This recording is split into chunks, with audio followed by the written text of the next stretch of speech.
Bobby Rempe from Cleveland, Ohio, and you're listening to BBQ Central. Yay! Let's go! We'll do it live. Okay. Well, do it live! I'll write it and we'll do it live! So to get that perfect barbecue, you use wood. Are you sure it's safe? Whatever. We put the lighter fluid on, strike the match, and... Oh! Should we call the fire department? That might be a good idea.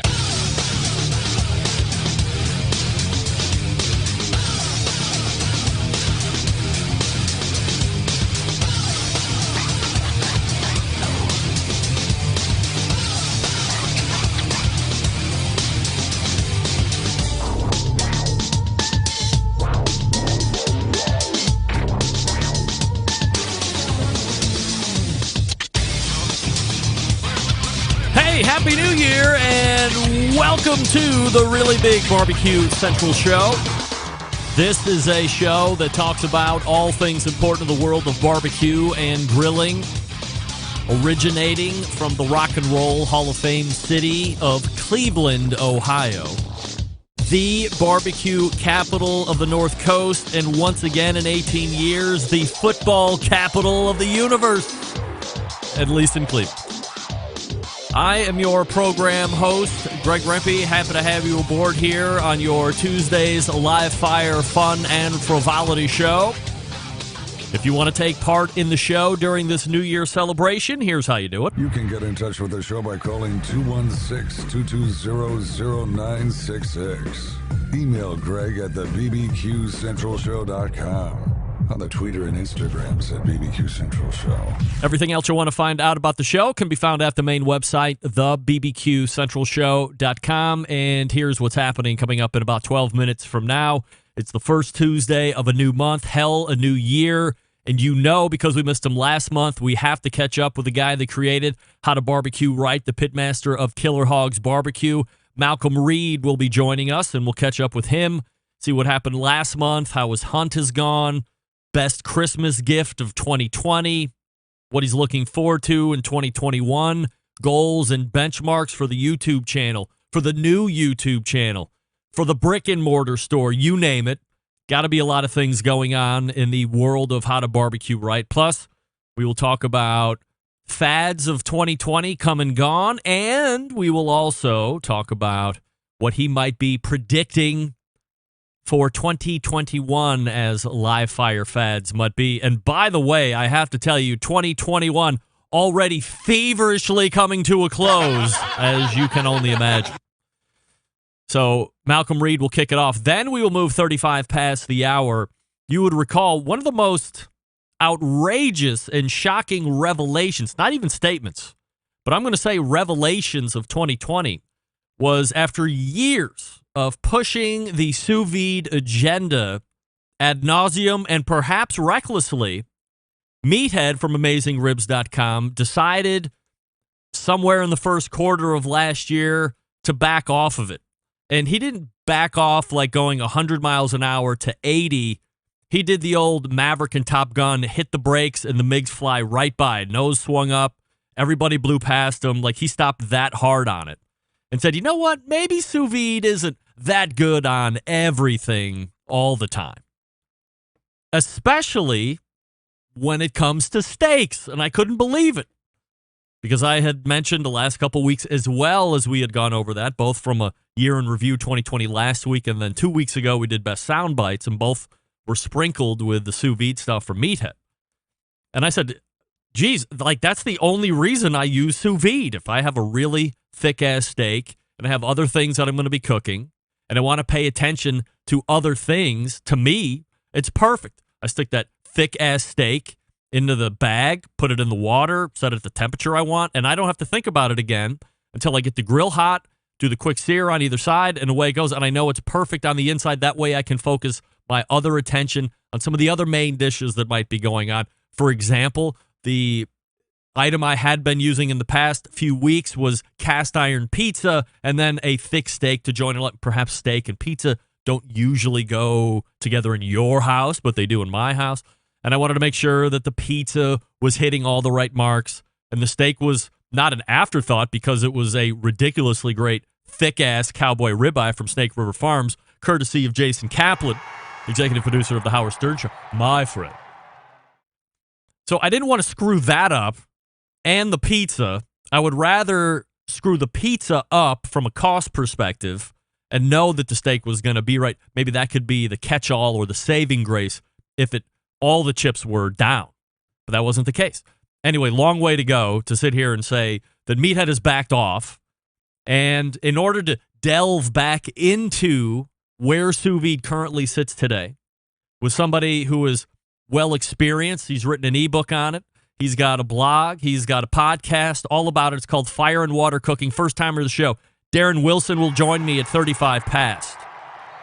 And we'll talk about all of where his fascination for sous vide came from and what he thinks best uses are. If he agrees or disagrees with Meathead. Far be it from anybody to disagree with Meathead. Me occasionally, but sometimes under protest. John Solberg, 100% disagreeing with Meathead on every turn. But outside of that, you don't really see a lot of people taking Meathead to task, so we'll see what Darren has to say 35 past the hour. And that'll wrap the first, then we'll go to the second hour. And, of course, not only is Malcolm a first Tuesday of the month guest, but the guy that we know that is now, 2+ million subscribers on YouTube, producing no less than three cooking videos a week. It is Sam, the cooking guy, rejoining us in 2021. And we have a lot of similar topics that we'll be talking about, Sam, that we're going to be hearing Malcolm discuss, such as most popular video of 2020, least popular video of 2020, what he thinks might be the new 2021 food trend as we are just getting underway here in Q1 of 2021. And we'll have Sam for a segment, maybe a little bit of a carryover, but I also want to make sure that I leave plenty of time. So let's call it the 35 past the hour in hour number 2 for a Mike Mills tribute or look back or eulogy, whatever you want to call it. I had mentioned last week, it's been exactly 1 week. Mike passed away in the morning on Tuesday of last week. And I had made a quick social media post about the last time I sat down with him, and it's been a couple years when we were down at the NBBQA. The first and only time the show has technically traveled and done live shows. We did that in Fort Worth and was lucky enough at the end of the first day to land Mike Mills, courtesy of his daughter Amy. And we sat down and did a lot of look back. We did a lot of barbecue business talk, and we talked about where his legacy is and what he would like to leave for legacy. And I went back through and chopped up 6 or 7 sound bites that I wanted to play for you of various lengths. Just if you're not familiar with Mike, if you're just getting into the live fire industry, or if you're just getting into barbecue, maybe you're just getting into the restaurant industry, Mike was a unique individual in that he touched all of the different areas of the live fire industry. He was successful at running restaurants. He was successful at consulting about running restaurants. He was successful in barbecue competitions, having won Memphis in May 3 different times. We'll reference that in the look back.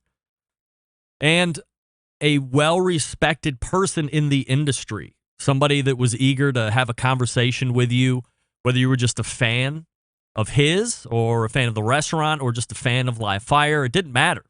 He was ready to talk to you and have that barbecue conversation with you wherever you were. He was ready to do it. So if you're not familiar with him, excuse me, I think this will give you a pretty good insight on the person that he is and the history that he has had and the experience he has accumulated over the decades as well. By the way, Barbecue Hall of Famer, undoubtedly.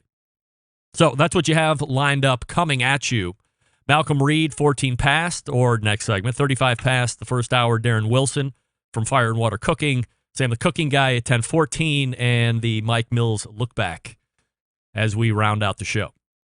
Don't forget, you can follow me socially at BBQ Central Show on Instagram, Twitter, TikTok, and Snapchat, Facebook, and Twitch /BBQ Central Show, and on YouTube as well /RD Rempe.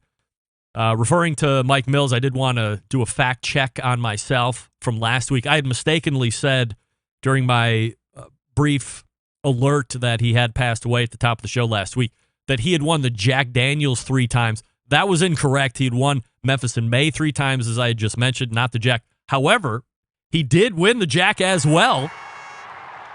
both the competition, and he also won the sauce event as well at some point. That might have been in the same year, but I know he won the Jack as well and also won Jack for sauce. So I wanted to make that correction on error. Listener feedback from shows. We got Tim from Wisconsin. Greg, loved the second hour of the show from 2 weeks ago. I enjoyed hearing the bits from the past year and then getting new reactions from each of the panel members. Well done. Tim, thank you very much for writing in and letting me know that you liked the bits from 2 weeks ago. A lot of folks wrote in and said they couldn't believe that I actually carried a 2-hour show talking about shows that I had all of last year. Talking for 2 hours was quite a task. I'm going to leave it at that. I'm happy to have Malcolm help me carry the weight here in about 2 or 3 minutes from now. He's in the green room, locked and loaded for his first appearance of 2021. I'll talk to you quickly about the newest sponsor of the show, Primo Grills. PrimoGrill.com is the website, not grills. PrimoGrill.com is the website.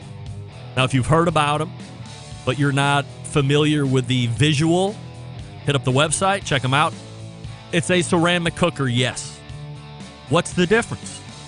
Where all the other ceramic cookers are round in appearance, the thing that sets the Primo apart is its oval shape. Not round, it's oval. This gives you the opportunity for true two-zone cooking. Has the dividers, so you can put coal on one side. You can keep the left watching on the other side. Keep it all empty for that true two-zone cooking that everybody talks about, but hard to get when you have a traditional ceramic round cooker. They have an XL. They have an XL Jack Daniels edition. They have a large. They have a junior.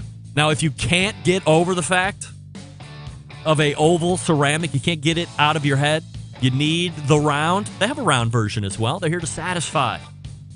They also have an extra large gas ceramic cooker.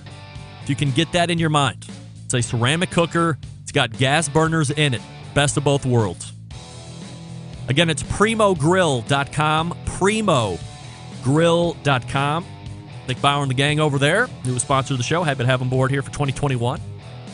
And we will be right back with the guy that co-created How to Barbecue Right and the pitmaster of Killer Hogs. Malcolm Reed joining me. Stick around. We'll be right back. You're listening to the #1 most downloaded barbecue and grilling podcast anywhere. The Barbecue Central Show.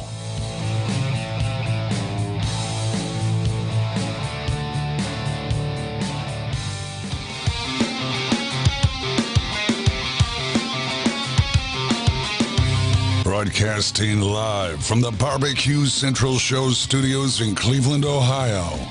You're listening to the Barbecue Central Show. Once again, here's your host, Greg Rempe. Hey, welcome back. This portion being brought to you by the Barbecue Guru, creators of automatic pit temperature control technology, sellers of ceramic cookers with built-in power draft fans called the Monolith, and accessories to make your barbecue and grilling life easier. Visit bbqguru.com for more information or call them at 800-288-GURU. The Barbecue Guru continues to be a breakthrough in barbecue technology. All right, joining me now, somebody on YouTube who has amassed since this past Saturday 1.15 million YouTube subscribers, bringing in a large live audience here to the show this evening. Of course, I am talking about friend of this show, Malcolm Reed. Hey, Malcolm, how are you, pal? Happy New Year, Greg. How's it going, man? We are absolutely fabulous, Malcolm. Happy New Year to you as well. And, we were corresponding a little bit before we jumped on here a couple days ago. And to me, it's always like a year or two with my memory. Sometimes it's 2 to 3 years. And I was like, is this the start of our second year? And you said, no, I believe we're starting our third year. I went back and checked. You're absolutely right. We are starting third year. Malcolm Reed leading off the show on a Tuesday. I can't believe it, but I appreciate the fact that you show up here every month and we chat barbecue. Yeah, man. I've always enjoyed your show, so it's been a real pleasure to be on here and to talk with you. And 3 years, man, you can't beat that. Doesn't seem like it. There must be a lot of things going on in the live fire industry, Malcolm, where we can sit down for 36 times and have a non-repetitive barbecue conversation. We're not talking about how to do pork butt every month and brisket. I mean, we're talking about a variety of topics. That's right.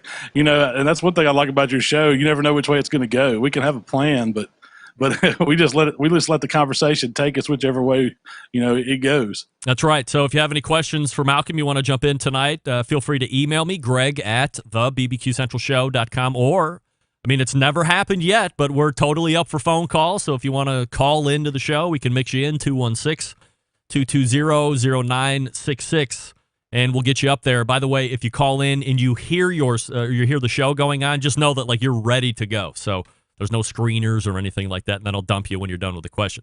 Malcolm, I had led the show off with it for a few minutes, and it wasn't about the sous vide stuff, and maybe I can ask you about that here in a second, but I had mentioned that a week ago in Tuesday morning, Mike Mills passed away from 17th Street, and you know, he's a guy that I knew, you know, cursorily, had him on a few times here on the show. As I had mentioned, met him in person for the first time down at MBBQA in Fort Worth a few years ago and had a great conversation that I'll replay some bits of here in the second hour as we close out the show. But what did you know about Mike, and what are some of your fond remembrances of him, as, you know, everybody seemed to jump in and say what a great guy he is?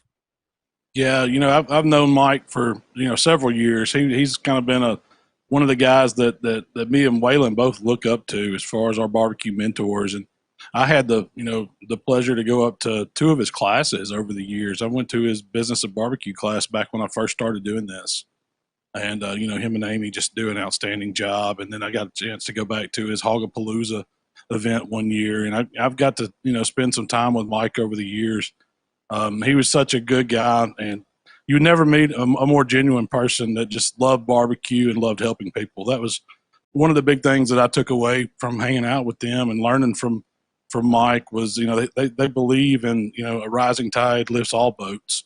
That was a philosophy. I know they didn't coin the phrase, but they stood by that philosophy, and that meant to me that they were, you know, they knew, even though we were in competition doing different things, that it wasn't about the competition. It was about us all working towards a goal of helping everybody out and making people better and helping them in the, you know, with their careers or with their business, whatever they could do to offer some good advice or help along the way. Mike's just been one of those type people, man. It's more than barbecue with him. I'm sure he forgot more barbecue than I'll ever know, but he was just an all around great guy.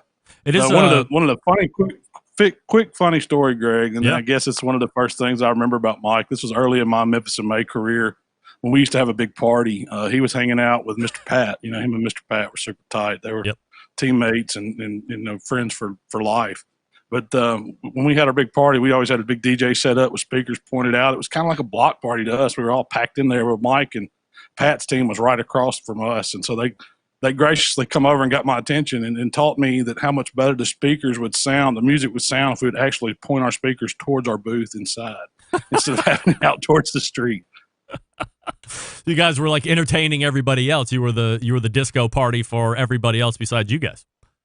That was right. You know, we were there to party back then, and I quickly learned, you know, as I got older, that wasn't where it's at for me. Is it a unique person that is able to be successful at restaurants? And I mean, certainly we could, you know, probably list off, you know, 2, 3, 4 folks, but I mean, there doesn't seem to be a plethora of folks that are great in competition barbecue that also have great success in the restaurant side of things. That's two different things, right? I mean, competition barbecue is typically one bite. You're trying to go over the top and impress the judges. It's not stuff you would normally make. And then you turn around and the day job is making barbecue that is going to appeal to the widest variety of folks, probably the antithesis of what competition barbecue would be. And yet he seems to hit the mark on both. The other thing is, you know, how you're able to keep that first round of barbecue as good as the 9th round of barbecue and not get caught up in the holds or the ebbs and flows. I think that's where a lot of barbecue restaurants die or get trashed, is it's really good in the beginning, but if it's not coming right off the pit and they don't know how to do that hold properly, the quality dissipates quickly. Oh yeah, that's one thing Mike really understood, that competition barbecue to him was kind of the hobby, kind of something fun to do. But I think his business was his livelihood, and nobody did it like him. I mean, he loved Murfreesboro, the town there, and it was all about that part of Illinois, and he had endeavors all across the country. I mean, New York, Vegas. I mean, he had different things going on where he'd helped so many people too, that a lot of the people don't even know how many people he helped that have restaurants now. So he was instrumental in what he's done for barbecue restaurants and for competitors. I mean, you can go back and trace back the Memphis and May guys now. All of them have ties to what Mike was doing. Malcolm Reed joining me here on the show from howtobbqright.com. Malcolm, let's look back. Last month we missed you because you were off hunting, I believe. That's something that you like to get into. I mean, I'm not a big hunter myself. I think we've been over that a couple different times. But were you successful in getting anything? Or, like, is the goal to be outside and relax and recharge? And then, oh, by the way, if you get to knock something off, that's a benefit? Or is the goal to get out there and get something, and then the side benefit is the relaxation and hanging out? My part is just being able to relax and kick back and be outside and enjoy the winter. I love it. This year I haven't shot anything. I've taken my son a bunch, and he's had some good luck. He's killed a couple bucks and a doe. So being able to spend quality time with Michael, and to teach him about the outdoors and about hunting and about the game and preparing. That's I've got a freezer full of deer meat now, so I've got a ton of recipes that I can do and stuff we can, live off of all year. So, is there a cut or a piece that is outside of the norm? When I hear deer or venison, it's always like back straps or loins. So maybe that's one and the same thing. But is there something outside of that realm that is just as good that people don't know or aren't familiar with? Oh, the neck roast, man. A lot of people don't, a lot of people discard the neck, but there's two good roasts on each side of it. And when you cook that down, man, it makes some of the best tacos you've ever had. You just kind of braise it down, put some smoke on it, and then braise it down, break it down to where it's, like really, really good seasoned meat, and it's real lean. It's really good for you. Is that a video that you're going to be working on, or have you done one of those already? I haven't done that one. I need to. That's one I can add to my list. That's something we just cook, and usually we have it when we're at deer camp or something like that. But that's definitely one I need to do a video on. Best Christmas gift that you got last month? Oh man, Santa Claus bought me a drone. So I haven't got. It's been kind of windy, so I haven't got to fly it much. But I got one of these Mavic Air 2s. It's kind of a real, right, fits in the palm of your hand, but it's got an awesome camera on it. I've flown it some and kind of took some shots of, behind my house and things like that. But I hope to incorporate it with some of the shots for a video or something. I was going to say, is this a gift for you that is also going to be a gift for Rochelle to do some like drone videos while you're cooking? Well, hey, you never know. If I can teach her how to fly it, that would be pretty cool. Yeah, no doubt. Having you like buzz along as you're working the Traegers and, cutting shots. I mean, I always think that the drone shots are some of the coolest because they're very steady, but then you can raise them up and down, get those different eye levels. So I'll be interested to see how you incorporate those, or if you do incorporate those in the videos through the course of 2021. I saw from a video or from a recipe standpoint, there were a couple ones that you had done. You did the big prime rib or the roast beast, I think you were calling it, like the Grinch. So, and you did that in the smoker. And I'm wondering, is folks would shy away from that because they're under the impression that there might be a heavy smoke flavor. So, is that the case? And then for folks that are worried about that, how do you work alongside to make sure that you're not imparting too much smoke on a piece of beef? I mean, if you've never had a smoked prime rib, Greg, you haven't lived yet. Because if you think it's good in the oven, man, when you just put that essence of smoke on it, and you don't want to over smoke one, that's for sure. Anything you over smoke is going to taste bad, but a little smoke, it goes perfect with beef. I mean, you think we do brisket, we do the beef ribs, chuck roast. I mean, why not do a prime rib? I mean, it's perfect. It's really made for the smoker. You can control the temp because you're not cooking as hot and fast. You're putting a little smoke on the outside, and you don't need a lot of seasoning. I mean, I was mainly salt and pepper on that one. That's all it took. Salt, pepper, thyme. That's it. I remember 10 years ago, the way to cook a prime rib or a rib roast was putting it in the oven, hitting it with a ton of heat right off the top, and then maybe backing it off to a more traditional 350 to get you to wherever you were looking for. And now it just seems that when you do something of this size, you give yourself the extra time and you go low and slow to work it up so you're not going to overshoot. Even in the carryover, I mean, if you're still pulling a little earlier so you can allot as it rests to get it to whatever your target temp. I don't know. I typically am accounting for like a 6 to 8 degree rise once I get it out of the cooker myself, but is that a similar thought for you? Yeah, I think a lot of that high heat at first was because you needed some of that to get any kind of color at all on it while it's in the oven. But when you put it on the pit, it's going to get some of that. The color is going to come from that chemical reaction with the smoke and the temperature you're cooking it at. So it allows you to back those temps off and really not overshoot it. That's the big thing when you're cooking a prime rib. Man, you got this whole expensive roast. You don't want to overcook it. So I'm like you. I give it 6 to 10 degrees of carryover just in case. But usually it goes about 6 to 7 degrees. I usually try to stop them about 120, 122, something like that. Let it carry over towards medium rare. But then you have it, it's such a big piece of meat. There's going to be some center parts that are more rare, and there's going to be some out towards the end that are a little more done. So that's the great thing about cooking one of those is you can find something for everybody.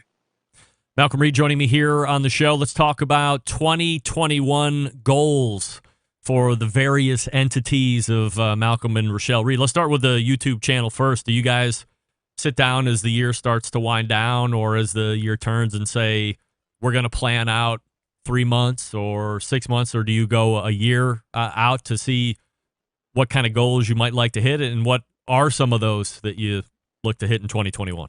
Well, yesterday was our 2021 goal day, so you hit that question just right. All right, perfect. With YouTube, the first goal we said we wanted to try to do 40 videos this year on YouTube. So that's a pretty big endeavor for us with our schedule. But we're going to shoot for that. We're going to try to get we want to hit 1.5 million subscribers, hopefully. So we've got a little ways to go on that. I think about 400 maybe or something like that. Almost 400 you said earlier. Yep. To get there. So I think that's doable. And then we're going to we do a podcast too. So we've been putting our podcast on our main recipe, How to Barbecue Right. What we're going to do is we're going to split that off, and we're going to start our own podcast channel.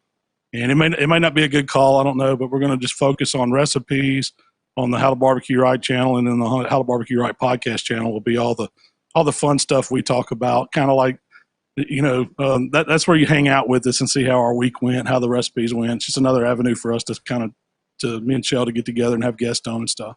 I think it's a great additive or supplement to the video. So for the folks that are, just tuning in, or they're just finding you, maybe they got a barbecue for Christmas or a pit of some sort, and they're starting to troll through YouTube because that's what everybody does nowadays when they're looking at something new and they want advice, they get on YouTube. They're going to find you undoubtedly. But if you haven't seen or heard the podcast, like to me, I like, because I'm a podcast guy, of course, but I love getting all the inside stuff and hearing the inside baseball talk between you and your wife. And, she's pissed because editing took too long, or she didn't get the right sound or the shot. Like, that's the kind of stuff that I like to hear. And then it almost makes watching the finished YouTube product even more magical for me, because in my mind, as I'm watching it, I'm thinking about what you guys were talking about, post shot. And now we're watching it happen as we're watching on the YouTube channel. So I think the podcast is really cool. I mean, do you talk about download numbers and stuff like that? I mean, I get you. I don't watch the podcast video on YouTube. I actually download it and listen to it as it's traditional podcast, like a lot of folks listen to my show versus a live video. So do you talk specifically about podcasts and numbers and downloads and how to grow that too? Well, we really hadn't talked about the analytics of it. We kind of track it by how many views and stuff we're getting, if people watch it, but we don't really get hung up on it. I mean, as long as one or two people's watching it, we're okay. So, it really, it's been great therapy for me and Shell, because we get to talk out, all the differences we had when we were shooting these videos.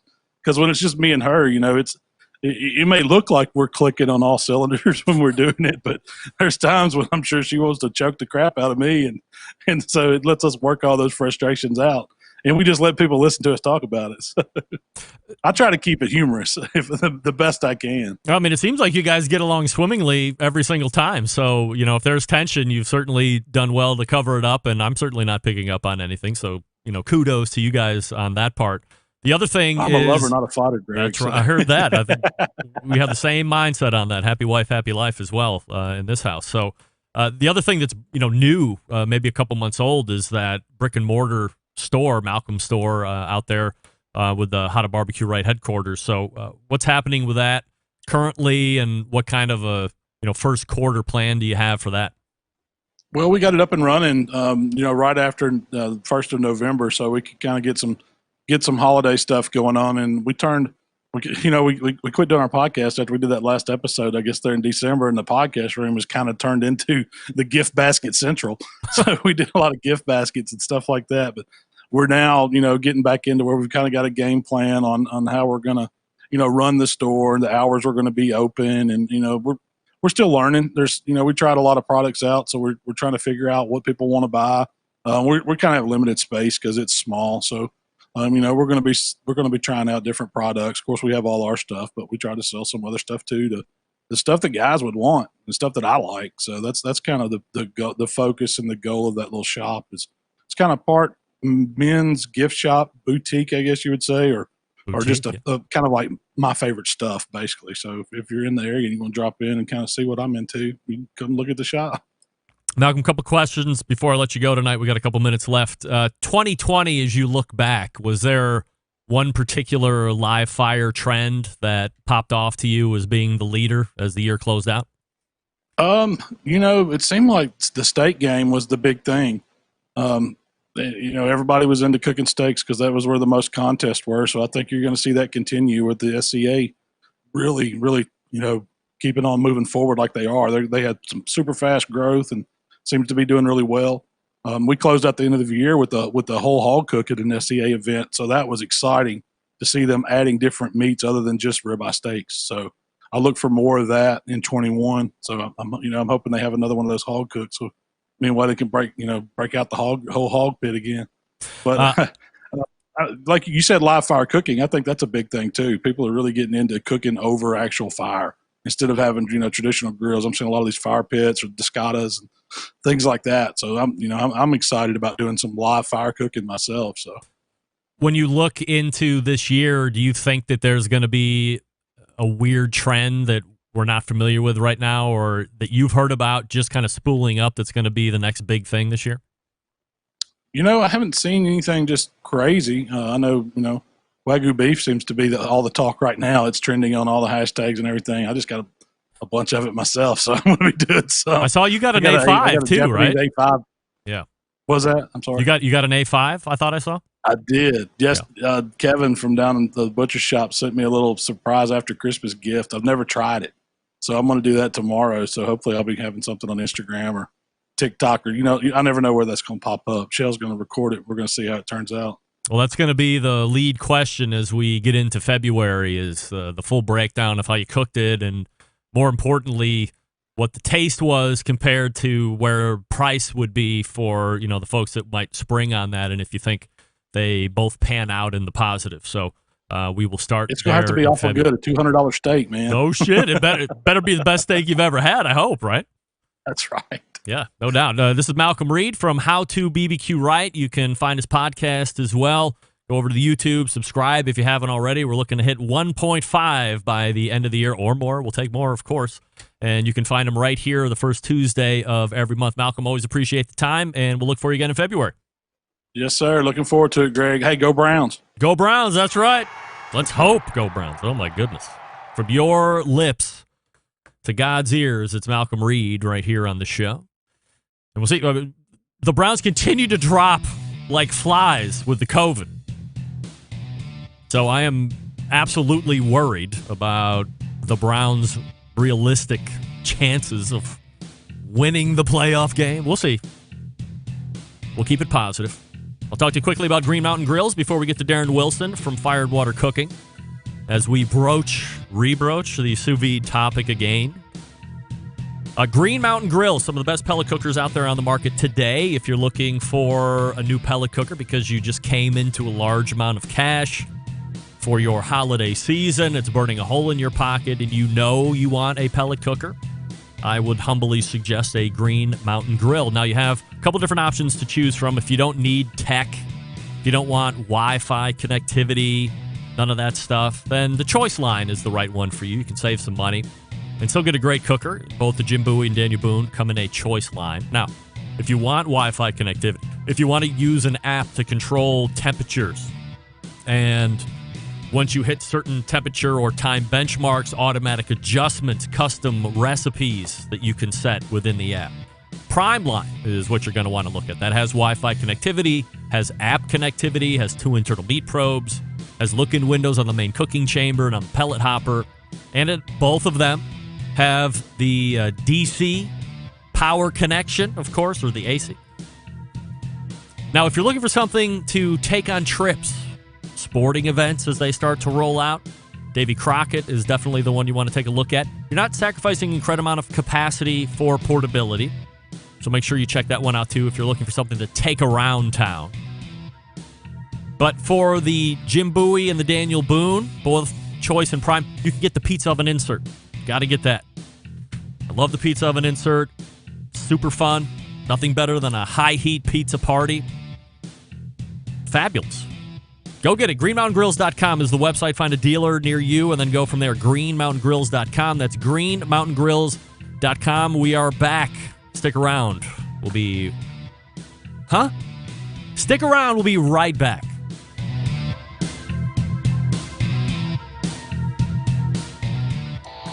Howard Stern, Jim Rome, Dan Patrick, and Greg Rempe. The Mountain Rushmore of talk show entertainment. Now, let's get back to the Barbecue Central Show. Speaking of pellet cookers, you got to fire those things, right? You know who you're going to have to check out? CookingPellets.com, back on board 2021. Your number one source for quality wood pellets for all your pellet-driven cookers. Visit CookingPellets.com for more information or to purchase. You can also buy on Amazon.com as well. As I'd mentioned in the open, one of the most popular topics on this show over the past few years has been sous vide. In fact, last year in 2020, as I had mentioned, one of the biggest revelations was made about sous vide by one of its former biggest champions, Meathead from AmazingRibs.com, when he said that sous vide isn't that good for everything, and specifically steaks. My next guest will be able to talk about this topic in depth as he hosts the Fire and Water podcast, runs the website with the same name. Let's go to the hotline and welcome first-timer to the show, Darren Wilson, joining me. Hey, Darren. Hey, how are you, Greg? I'm fabulous. Appreciate you making time for the show this evening, Darren. And before we jump into the sous vide stuff, a little background on you since it's your first time in. If the folks aren't overly familiar with what you have going on, certainly we'll get into the sous vide portion of that in a few minutes. But what do you do for a living, where you're home based out of, and how did you get into live fire cooking? Well, actually, I'm down around Lakeland, Florida, which there's a big barbecue community down here, of course. Very you big. probably know Chad Ward lives not too far from where I am. Never heard of him. And Danielle's not too far, and Diva Q. But I'm a banker by trade. And this is one of my hobbies is cooking, and barbecue is a big hobby of mine. I got into it big time about 8 years ago. Just home. I never cooked on the competition circuit or anything like that, but just cooking at home for my family, experimenting. I've always cooked. Probably when I was 16 years old, I think it was my first job in a restaurant. Started washing dishes, but then I got moved into the kitchen. I worked in restaurants cooking for about 10 years, and I decided it just didn't pay the bills, for a growing family. So I got into the banking business, but I always loved cooking, always tried new things. And about 8 years ago, I got big time into barbecue. I bought a bunch of different kinds of cookers, kind of settled in on Kamado cookers for a while. And then I just started, experimenting with different mixing, the barbecue with different cooking methods. And I kind of stumbled upon the sous vide method watching a YouTube video from one of the bigger barbecue YouTube guys, Greg Mervich of Ballistic Barbecue. And one of these videos I watched, he cooked a brisket sous vide and then smoked it. And I had never heard of sous vide before. So it kind of got me, opened up my eyes a little bit, and I started doing a lot of research, and I kind of delved into it. started, experimenting on my own and mixing it with different, types of foods, and then kind of nailed a lot of the how barbecue could work really well with it. So and it just kind of grew from there. I started out just with a Facebook group. Then I delved into doing a little bit of YouTube videos on it, and then started a podcast myself, which you were a guest on not too long ago. I appreciate you being on. Yeah. But and it's just kind of grown from there. I've kind of, other people kind of touch on sous vide, even Meathead, he kind of touches on it, but Meathead's got a lot going on, and we're going to discuss kind of what Meathead said.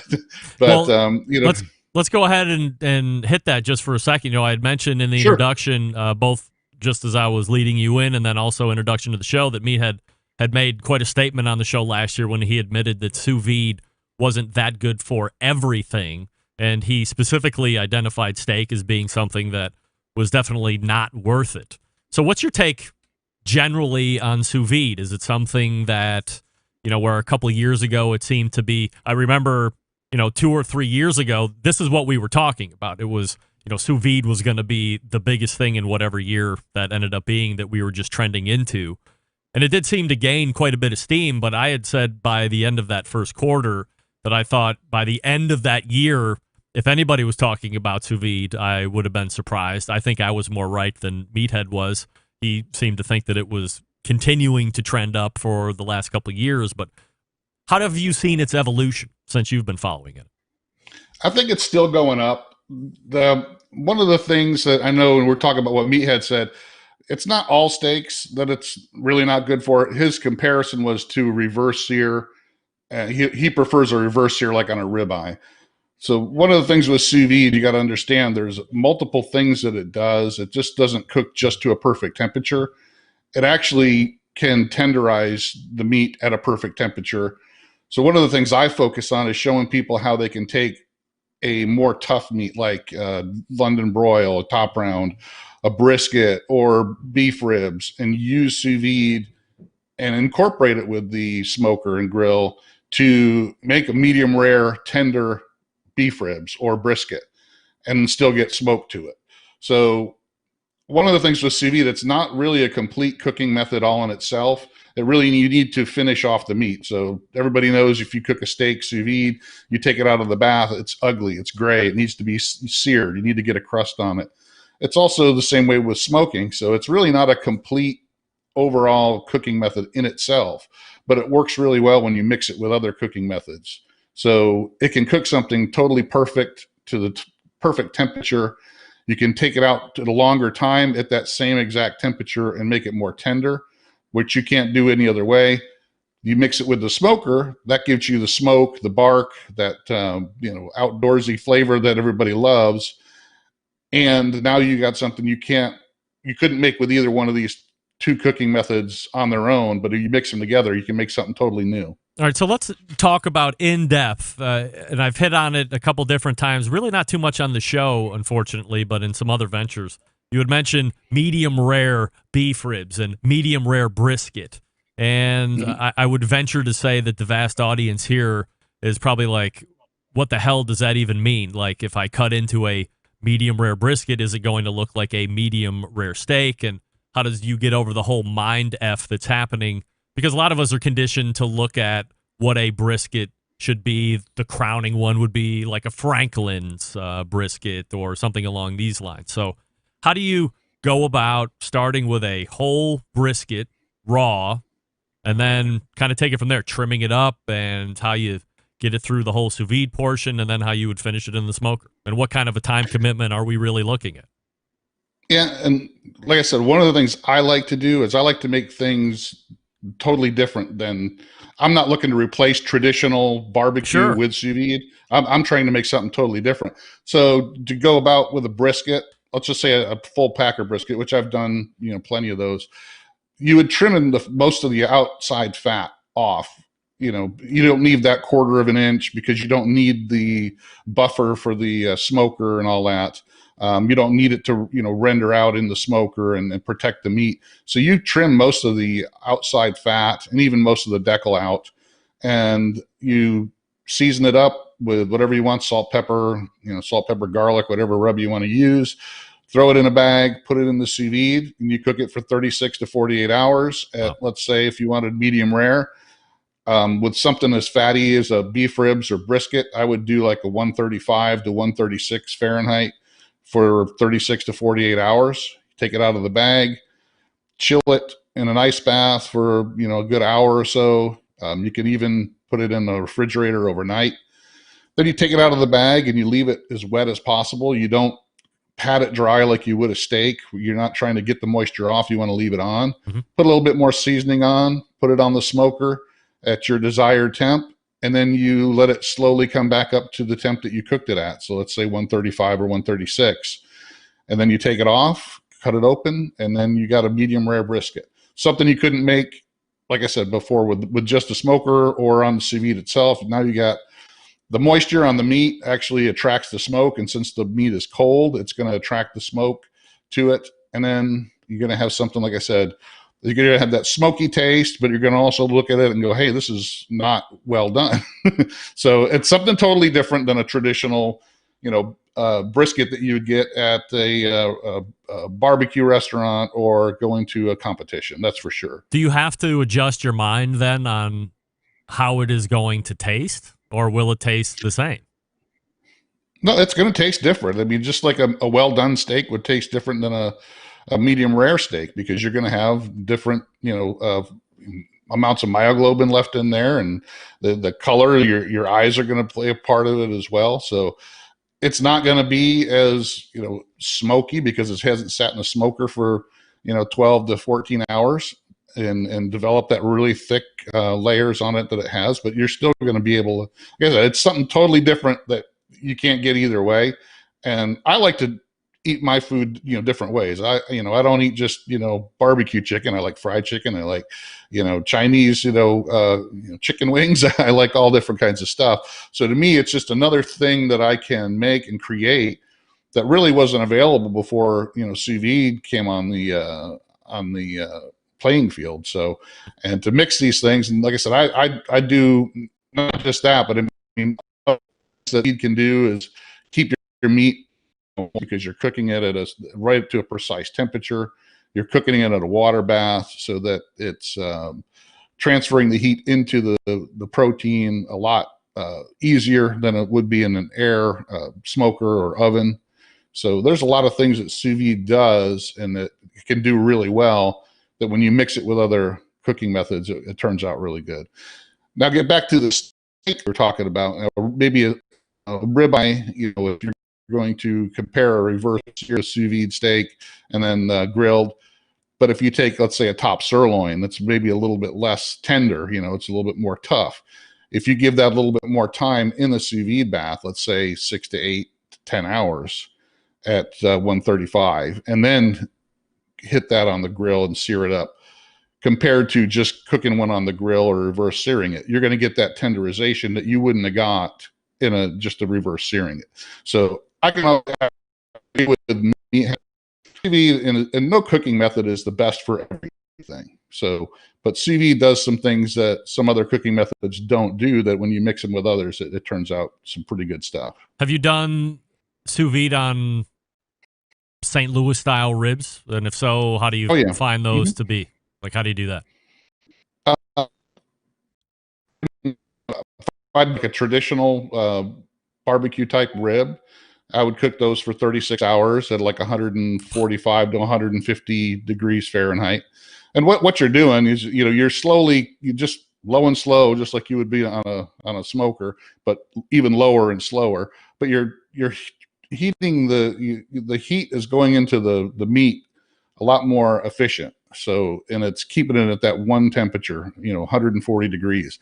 When you cook something in a smoker, it may say it's 250 degrees on that thermometer, but it's always fluctuating in there. It's probably going from 220 to 275 at any given minute, but that thermometer is not catching all of that. Right. But when you're in a water bath, you're exactly at the temperature you're cooking at for as long as you're in there. So it lets you cook at a lot lower temperature. It keeps more moisture in the meat because your muscle fibers and the protein fibers aren't contracting as much, squeezing out as much moisture. And so it does some things like that. The longer you're in there, the more it tenderizes. So you're using that long time to tenderize the meat. Then you go ahead, take it off, and put it on the smoker. And you only have to have it on the smoker just enough to get some bark and smoke, and cut them up, and they're done. The biggest thing that you got to work with, aside from some of the visual stuff on the beef itself, but some of the other stuff is just making sure you're allotting yourself 2 and 3 days to do the initial cooking. So if you want to have, ribs on a Saturday, you're going to have to start soaking them on a Thursday, potentially. Yeah, but that also lets you pre-prep your stuff as well. So if you say you're going to have a party on Saturday, you can actually get all the stuff cooked on Thursday and Friday, toss it in the refrigerator, wake up Saturday morning and just toss your ribs on and just warm them up on the smoker, and then you're ready to go. You're not having to spend your 7 or 8 hours, going back and forth, checking on your ribs every 5 minutes. So you can pre-prep a lot of stuff. And I do that a lot as well. I'll cook, I'll cook, 30 pounds of pork butt in the sous vide, and I'll let it just sit there for 2 or 3 days in the sous vide. I don't have to mess with it. Take it out, put it in the refrigerator. The next day I'll smoke it, and then I'll package it up and put it in the freezer and just pull it out whenever I want it, for meals. So there's a lot of things you can do like that for meal prep and everything. So sous vide is a lot more versatile than just, it's like I said, it's not trying to replace a cooking method. It's actually just an incomplete cooking method that can do some things that if you mix it with others, it makes some really great food. So. And you have a book that talks all about this sous vide cooking. So go ahead and give us a look at that. And then where can we get it if we want to check it out? You can get it on Amazon, and you said it was an ebook, but it's actually, you can get it on the Kindle, paperback, or hardcover on Amazon. And actually I'm having I lowered the price on it this week just for a New Year special. So you can get the Kindle version for like $4.99, or if you got Kindle Unlimited, you can get it, download it, and read it for free. And if you want to buy it, you can. And then the paperback is $12.99. And if you go to my website, fireandwatercooking.com, you can actually go there and order. I'll sign one for you and send it to you for $22.99 for the hard copy. Nice. But I actually go into barbecue, kind of go over a overhead view of barbecue. I go into some details because I'll talk to people that don't have much knowledge of barbecue, and a lot of people that don't have much knowledge of sous vide. So I kind of do an overhead view of both barbecue, outdoor cooking, and then sous vide cooking, and then show how you can mix them together. And then there's about 40 recipes in there. Nice. That kind of break down the techniques that I have developed over the years. So, all right. Well, if you are getting into this for 2021 and you want the definitive source, then get Darren's book, for crying out loud. He'll sign it for you over at fireandwatercooking.com if you get the hardback. So check it out. Darren, appreciate you coming on and breaking down sous vide. And we will have you on again, and maybe we can break down some specific meats and times and techniques and all that good stuff.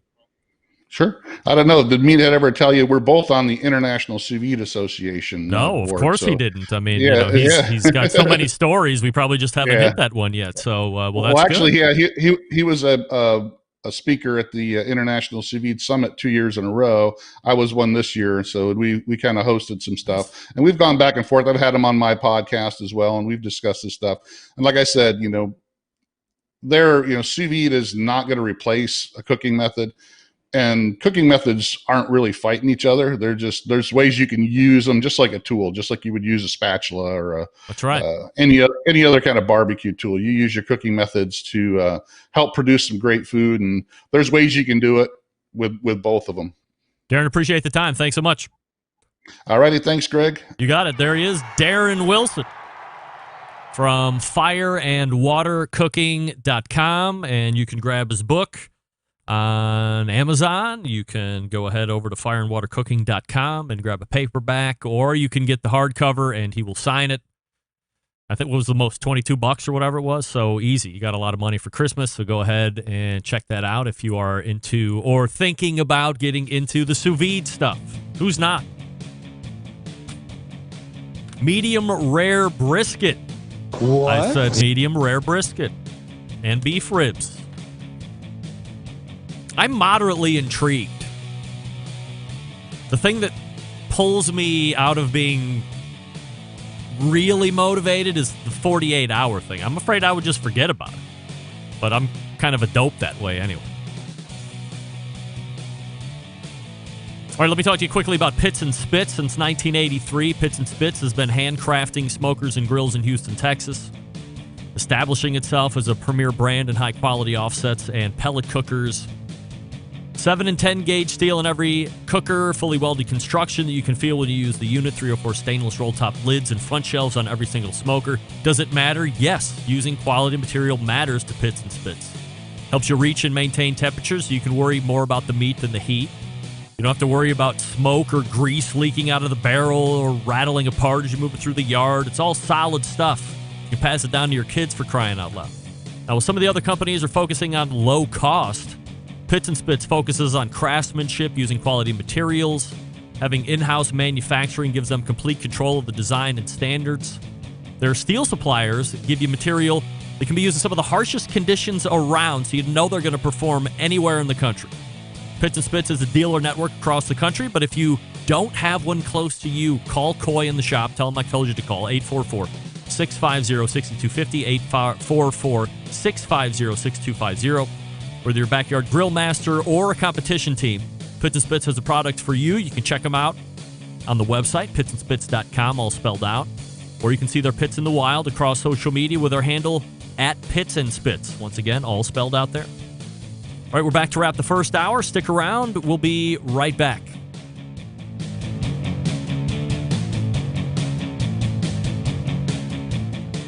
Continuing to produce incredibly mediocre content in an exceptionally professional way. You're listening and watching the Barbecue Central Show. Once again, here's your host, Greg Rempe. This portion of the show is brought to you by Fireboard 2, Fireboard 2 Drive, and Fireboard 2 Pro. That's the thermocouple version, by the way. Monitor up to 6 different temperatures simultaneously, connect to Wi-Fi for cloud-based monitoring, or connect via the Bluetooths. And if you have Alexa or Google Assistant in your home, you're in luck because Fireboard is fully integrated with both.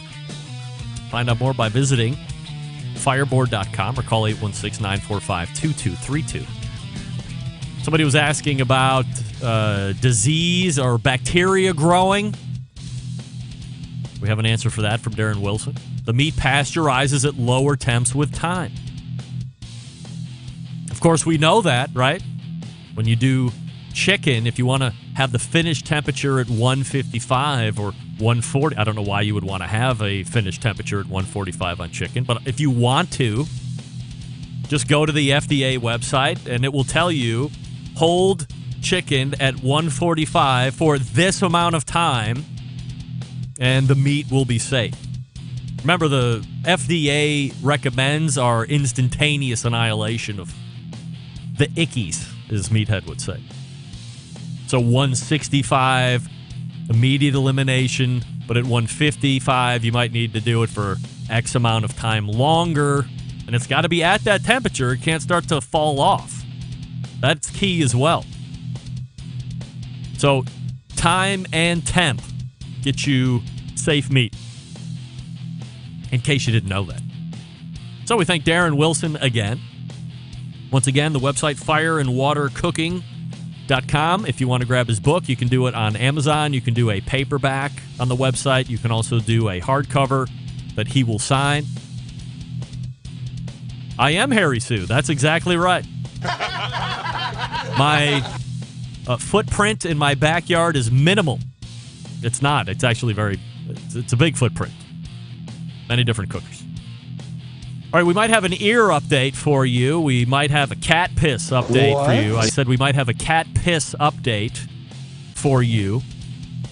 We'll also promo episode 158 of the best moments of the Barbecue Central Show in 10 minutes or less, coming up at the top of the second hour. With some other things to get to as well before we get to Sam the Cooking Guy. You're listening and watching the Barbecue Central Show right here on the Barbecue Central Network. Stick around. We'll be right back.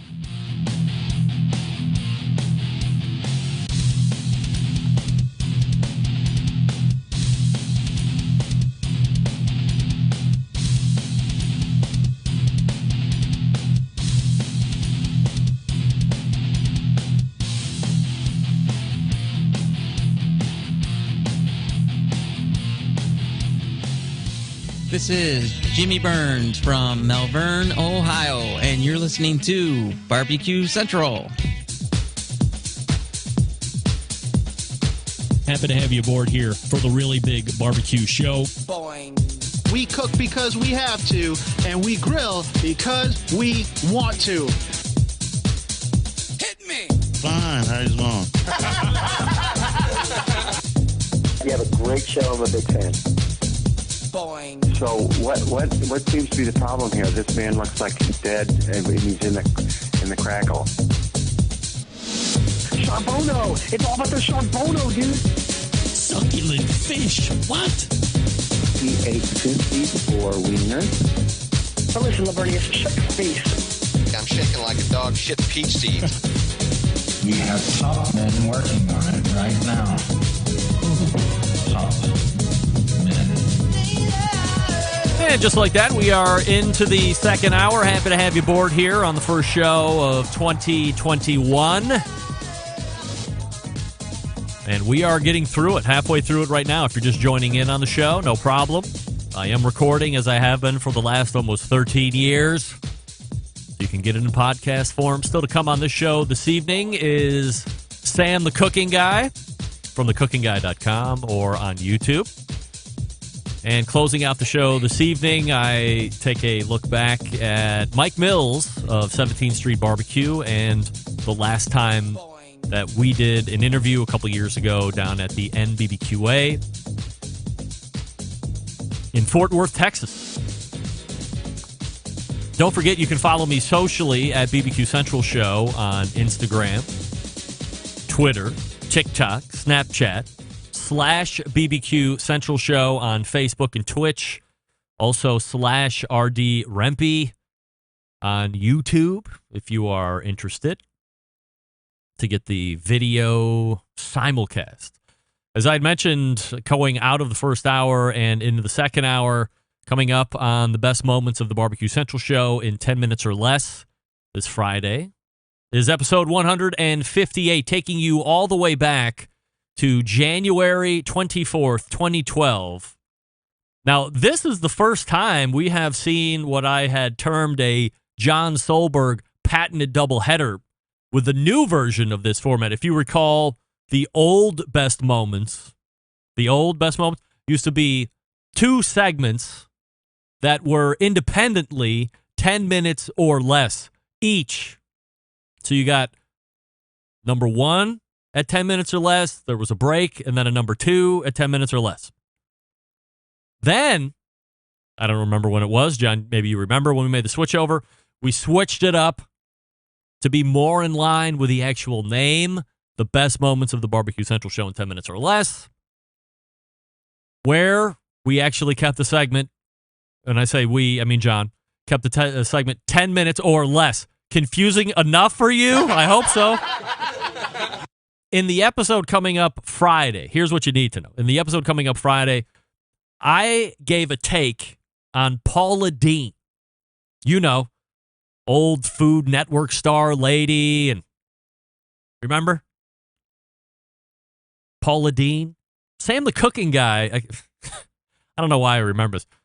There's two things I remember about Sam the Cooking Guy. Both of them revolve around Halloween. And I think if you're like over the age of 13 and you're still dressing up for Halloween, it's like the baggiest move ever. But whatever. I mean, that's your deal. Because he's got the video and he's trying to be entertaining, I distinctly remember Sam dressing up as Paula Deen for a show and talking in that very generic Southern accent that he does. I don't remember what he did in between that, but then the next time I remember him doing a Halloween show, he dressed up as Salt Bae. And now in my mind, I'm trying to pick a winner. Which one I like better? Man, oh man. Both of them were so magical and horrifying at the same time. The Salt Bae is really funny. If you haven't seen Sam dressed up as Salt Bae or Sam dressed up as Paula Deen, if you go to YouTube and put Sam the Cooking Guy Paula Deen, Sam the Cooking Guy Salt Bae, I would imagine those show up very quickly in the returns. Worth a look. Anyway, way off topic. Back in January of 2012, Paula Deen was a hot topic. She had come under tremendous fire for basically sandbagging the fact that she had come into and or contracted type 2 diabetes. And she signed some book deals. She signed some TV shows. And then after all of the business dealings were locked up under contract, announced that she had type 2 diabetes and that her recipes perhaps weren't the most healthy thing to eat all the time. But we knew this. If you were a fan of Paula Deen back then, where is Paula Deen anymore? Is she even a thing? Is she on television at all anymore? Back then, she was the hottest shit. Nobody was hotter than her. Rachel Ray couldn't touch her. Paula Deen was all over the place, all over Cooking Food Channel or whatever, Food Network. And it was like, wait a second. You mean all the real butter and animal lard, whole milk, Southern Comfort recipes that she's giving us aren't something that you should be eating every day? And if you continue to eat like a maniac, you could contract some kind of health issue like type 2 diabetes? Mind-blowing. So we talk about that. Or I talked about that. But that's not the whole show. That's like maybe half. And then the end part, this is the new patented John Solberg doubleheader that I was mentioning at the top of this. I also have a conversation with longtime friend and a longtime sponsor of this show, Dave Bosco from Butcher Barbecue. And back in 2012, another hot thing that was going on then was all of these barbecue classes that were being taught by competitors. And Dave had just given one that previous weekend, so we recapped the class and what he was talking about. Way good conversation. So that's what you have to look forward to. You have to be subscribed to the podcast feed in order to get the Best Moments show. Also, let me remind you that if you have a favorite segment or just a favorite guest that you would like to have John work on a best of for you, go ahead and shoot him an email, John, Jon, at thebbqcentralshow.com, and let him know what you would like, and he will do his level best to meet your expectations. And once again, you have to subscribe to the podcast. Here's a breaking announcement. A Barbecue Central Show exclusive news Exclusive news update coming in right now. Greg Rempe at the Breaking News Desk here in Cleveland, Ohio. And the breaking news is this. Now listed on Amazon Music, if you're into that, the Barbecue Central Show. That's right. You can get the Barbecue Central Show podcast feed right there on Amazon Music. It's going to be the next biggest thing. It's currently on Apple Podcast. It's currently on Google Podcast. And Amazon is right there trying to get their portion of the podcast subscribership or streamership or whatever the hell it is. So if you like Amazon Music, if that's something that you are subscribing to every month, do you get that with Prime? I don't know. But now all you have to do is go under podcast or maybe just hit the little search icon or little magnifying glass and type the BBQ Central, and you will see it. It's right there. I've tested it out. Also, if you have a, what the hell is it called? The Alexa? But it's different. It's an Echo, like the big long tube. Not the dot, like that looks like a little easy button clicker. But the long tube, the Echo, I think is what it's called. If you say, hey, Alexa, play the most recent Barbecue Central show. Wait, how do you have to say it? Alexa, play the most recent BBQ Central show on iTunes. It will play, like if you say that tomorrow, it will play the first hour of this show right off the rip. I mean, it just doesn't get any easier to listen to the show anymore. You can go on Amazon. You can tell your smart speakers to play the most recent episode. You can tell it to skip ahead 30 seconds. I had no idea why you would want to do that. You might want to use the go back 30 seconds because I probably said something really funny. But there's really no excuse at this point that you shouldn't be subscribed and or streaming the most recent archives of this show. There's no excuse. It's not like you don't have a Nano 15 years ago or an iPhone when they first came out back in whenever the hell that was. There's no excuse. Everything is smart. You have all of this access at your fingertips. You can literally speak the names just in general space in your house, and something will pick it up and play it. Specifically as it relates to this show. You can just say, Alexa, play the most recent BBQ Central show on iTunes or Apple Podcasts. That's what it is. Play the most recent BBQ Central show on Apple Podcasts. And it just happens. I don't even know how that happens. Magic. Someday I'm getting to the bottled water scam. Someday I am. You can take that to the bank. Also, someday I'll get to the beluga caviar. Is it beluga? And I may never get to the what could make you eat undercooked chicken or moldy bread. What?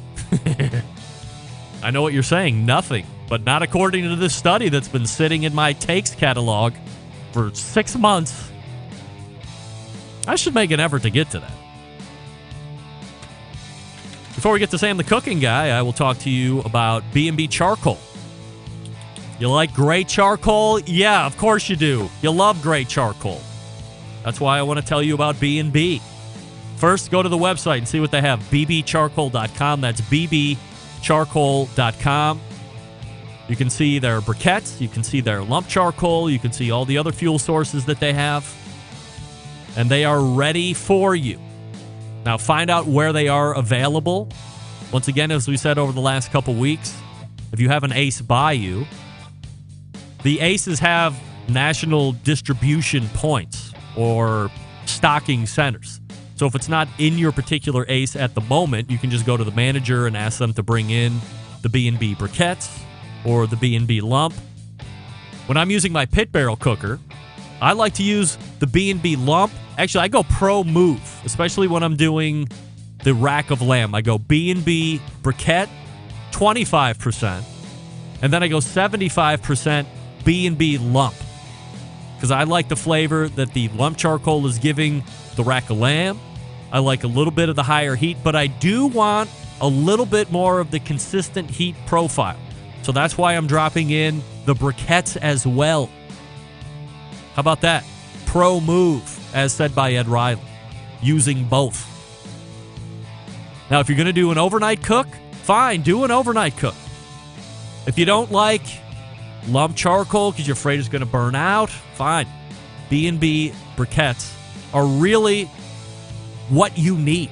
They're great. Last forever. They'll give you some ash, no doubt about it. More than your lump charcoal will. But you can count on it, and if you need more heat, you just add another briquette. You're just adding units of heat. Come on, bbcharcoal.com. That's bbcharcoal.com. Sam is ready to go, and we'll be right back. Stick around. You're listening to the #1 most downloaded barbecue and grilling podcast anywhere. The BBQ Central Show.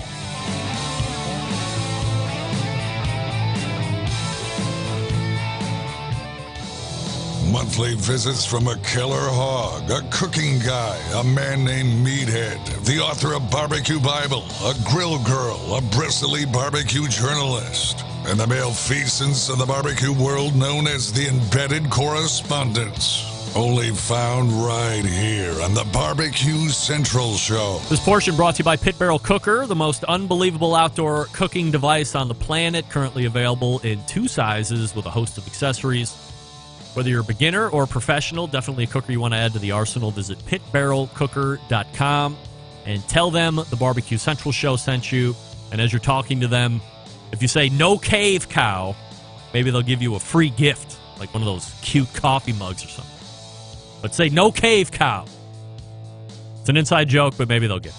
Anyway, my next guest blows it up all over YouTube, currently locking in at 2.48 million YouTube subscribers as of January 1st when I looked at the last set of statistics. And we talk about food stuff and we talk about non-food stuff. And it's quite frankly one of my favorite discussions of the month each and every month. We say Happy New Year to Sam, the cooking guy.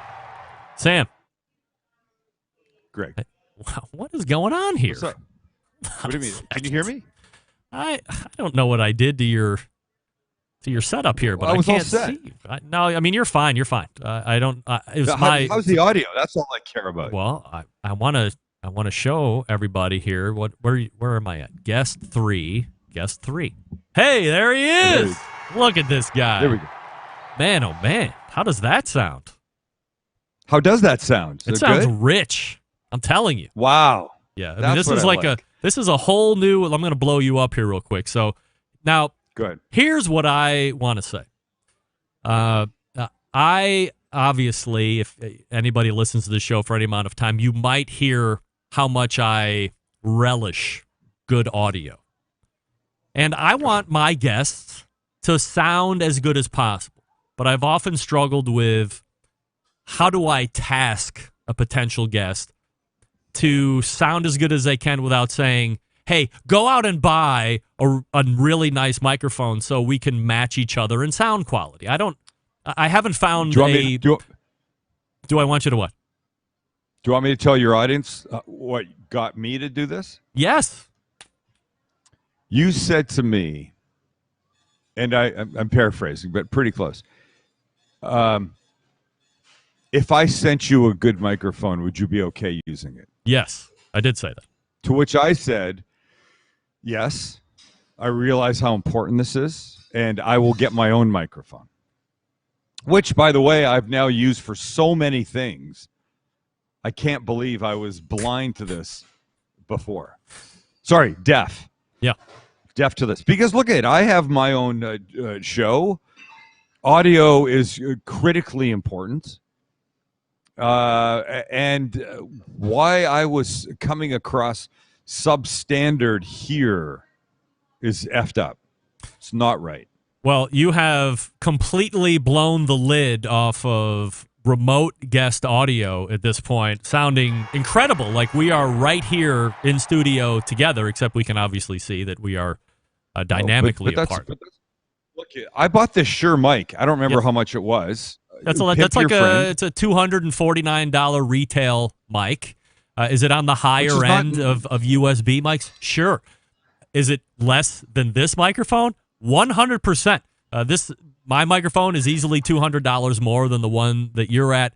But I would argue that yours sounds incredibly good, and it's a little bit more versatile than mine because you can connect the USB cable to yours and have it operate. Absolutely. Or you can connect an XLR like I have on mine. Mine's only an XLR, and it has to go to a mixer in order for it to work. So you are portable, and you sound rich and great. I mean, that's the Sam voice that we've come to know and love.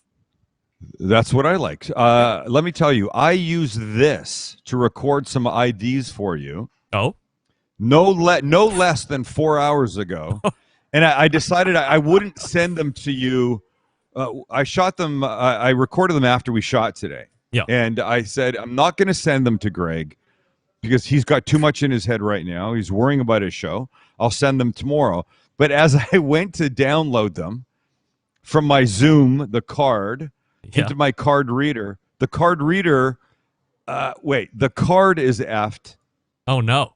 And while I could hear myself on the Zoom, I could not get anything on the card. I have to re-record everything tomorrow morning. I'll do that. I'll send it to you. And for next week's show, yes, you'll have some IDs from me. We'll have some Sam IDs. For the audience that doesn't know what we're talking about, the little, you're listening to hey, this is Dino Central Dan from wherever in California you're listening to the Barbecue Central show or whatever else people want to say. I said, hey, if you want to call in and give me an ID, here's what I would suggest, but have at it. Do whatever you want. That's why, like, Meat Mitch has that crazy one that he's like, yo, pods. Like, he's doing his whole Meat Mitch thing. So, it's personality. Yes, but let's be honest with each other. While you did say do anything you want and just be you, yes, you were like, could you not make them too long? Did I say that? Less is more. Yes, you said that. I don't remember saying that. I thought I rember saying, cut me the standard. This is Sam Zion or Sam the cooking guy, and you're listening to the Barbecue Central show. But then I said go loose after that. Look, I appreciate the new microphone. It's going to sound great from here on out. And by the way, any recurring guest that is now having mic envy of Sam the cooking guy, it's the Shure MV7. And they should. If they don't sound like this, if they don't sound like we do, they should have envy, and they should be pissed. And they look, you're not only going to use it once a month. You're going to use it a lot more than that for things that maybe you don't even think you need to. But this is the way to go. Yeah, you can. It's like one of those tools that you never knew you wish you had, and then all of a sudden you're using. Oh, you know what I would akin it to? Pocket knife. If you don't carry a pocket knife, it seems weird to carry one until you start carrying one, and then you realize quickly how many times a day you're actually using it, not stabbing people. No, I get you. You've been extolling the virtues of the pocket knife for a while for me. And all right, let's get to some topics. Go ahead. All right, here we go. First and foremost, how often do you think about your recipes and how they are turning out for people that are trying them? In other words, you do, let's say, a spaghetti pie recipe, and you taste it, and you're like, wow, this is magic. Do you then get it all edited, you upload it? Do you ever think, hey, I wonder how this is actually turning out in the real world? Or do you not really think about that? Constantly. Constantly? I'm very insecure when it comes to this stuff. People will come up to me and they'll say, oh, we just made your chicken piccata, whatever. Yeah. And I'm waiting for them to go, we made it. It was good. It was good. It was fine. That kills me. If somebody says it's fine, that kills me. And we're saying this because you made the spaghetti pie the other day, and you said it was fine. It was. You said it was better than average. It was. Greg, I don't want fine sex. I don't want to go to a restaurant and have a dinner that was fine. How was it? It was fine. But aren't there things, for instance, pizza to me, even the worst pizza is good pizza. Yeah. Even average sex is good sex. Yes. Can't there be food or recipes that can just be good and be okay? Like that wouldn't then involve some kind of mania? I'm sure for many other people the answer would be yes. Not for you. But for me, it bugs me. How much? I don't like. How much feedback are you getting though? But wait, do you get a lot? Well, direct feedback like social media, Instagram, Facebook, I seldom get shitty feedback. Like nobody would come up to me on the street and go, hey, I'm not really a fan of your show. People would, Sam the cooking guy, I'm not really a fan of your show. That doesn't happen. Yeah. People don't do that in real life. Reddit seems to be the place where nerds, people have conversations, many layers of conversations, and it's like they don't even imagine that I would look, and they just talk openly. I made Sam's chicken piccata the other day. How was it? It was fantastic. That makes me happy. But then 2 lines later, somebody could say, I made Sam's chicken piccata too. Somebody goes, how was it? And they go, it was fine. That's bad. I'm trying. For me, it's bad, but I'm trying to learn how to remove myself personally from that because there are so many factors at play. Just because you follow a recipe doesn't mean it's going to turn out for you. And that's kind of what we broke the spaghetti pie down. I really went as it was being made, because that was almost a year ago now. It was a March video. It was a lockdown. Use what you had. I did exactly that. I had a pound of already cooked spaghetti. I had the 2 eggs. I had the jar sauce. The kids were freaking out. This is going to suck. If this doesn't taste good, I'm going to be pissed. And I'm going to unsubscribe to Sam's YouTube channel. It's his recipe. And I was like, God, we're placing a lot of weight. Remind me to send your kids like a bag of flaming shit through your front door.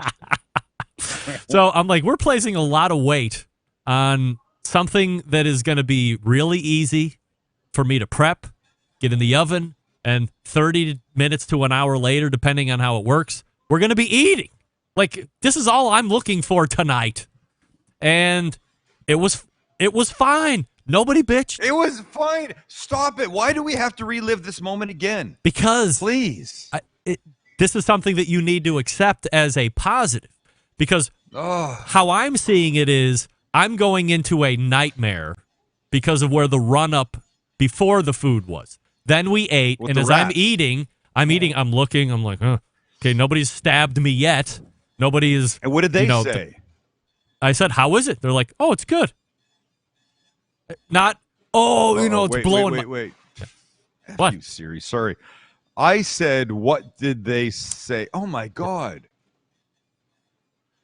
That sentence that I just said that you might have heard? Yes, I hear it. I said that twice in a row, and each time SIRI popped up on my screen and took away the audio that I was hearing from you and tried to answer me. Oh, wow.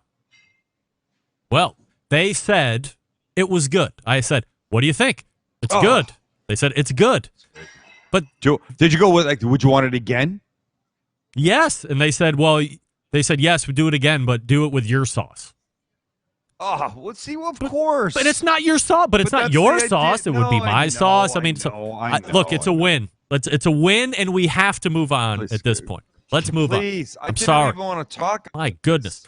You knew that. Oh, I just tagged this. Is this true?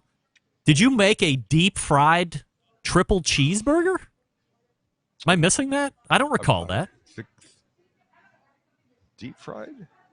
I made Sam's deep fried triple cheeseburger. Now I can't walk straight. Does that ring a bell? Not recent. Sounds like the. Where's my phone? That's Guy the Cooking Sam asking for that. Oh my God. Well, I believe Guy. Yeah, got it. You know me. You know what I say about my memory. I did a lot of bad stuff back in the day. That we've heard. You're lucky that I even know your name right now. What was the most popular video that you guys did? You know how many recipes we've done? Sorry. I don't even know that. What?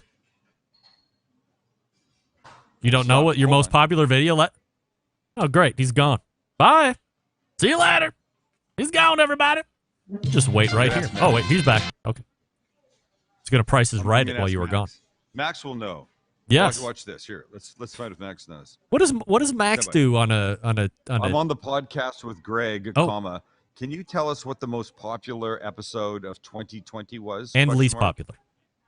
And sooner than later would be better. Period. Also the least most popular. What is he doing now? Like, is he just home kicking it? She did it again. Oh.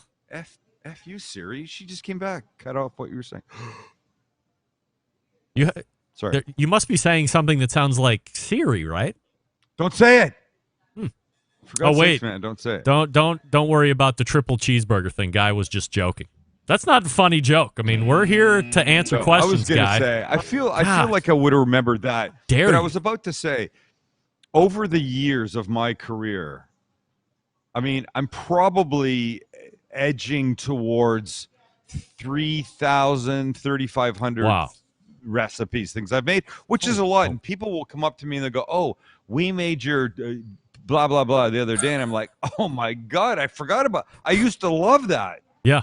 I've forgotten more of my recipes than I can remember. That's for sure. When you guys are gearing up for 2021, do you and Max and Chance circle up at some point as 2020 is drawing to a close to plan out what this year is going to look like to any degree? Yeah, we do. What are the goals? And Well, the goals are to travel because we want that, and we can't. Yeah, and we're pissed about that. The goals are to obviously continue what we're doing, find ways to involve the viewer more, and whether that's giving stuff. We want to do a few where we show up and we have this idea that we'll take the concept of like a terrible cook, and there's a lot of cooks. There's a lot of people that watch that admittedly say they're just really horrible.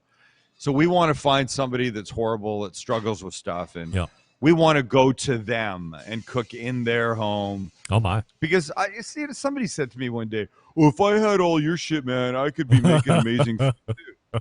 And I'm like, "That's complete BS. No, totally. That's not true. Yeah, it's not true. I mean, we've taken when Sam the Cooking Guy was a TV show.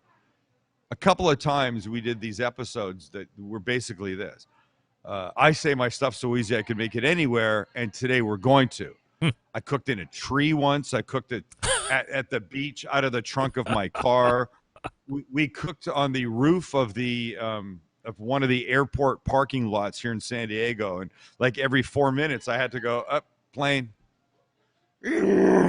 as it would go over top, and then it would continue again. And like a quick fold-up table that we had, and as we went in, we knew that we weren't allowed to do this, so we had to rush the segment, knowing that we were going to get busted.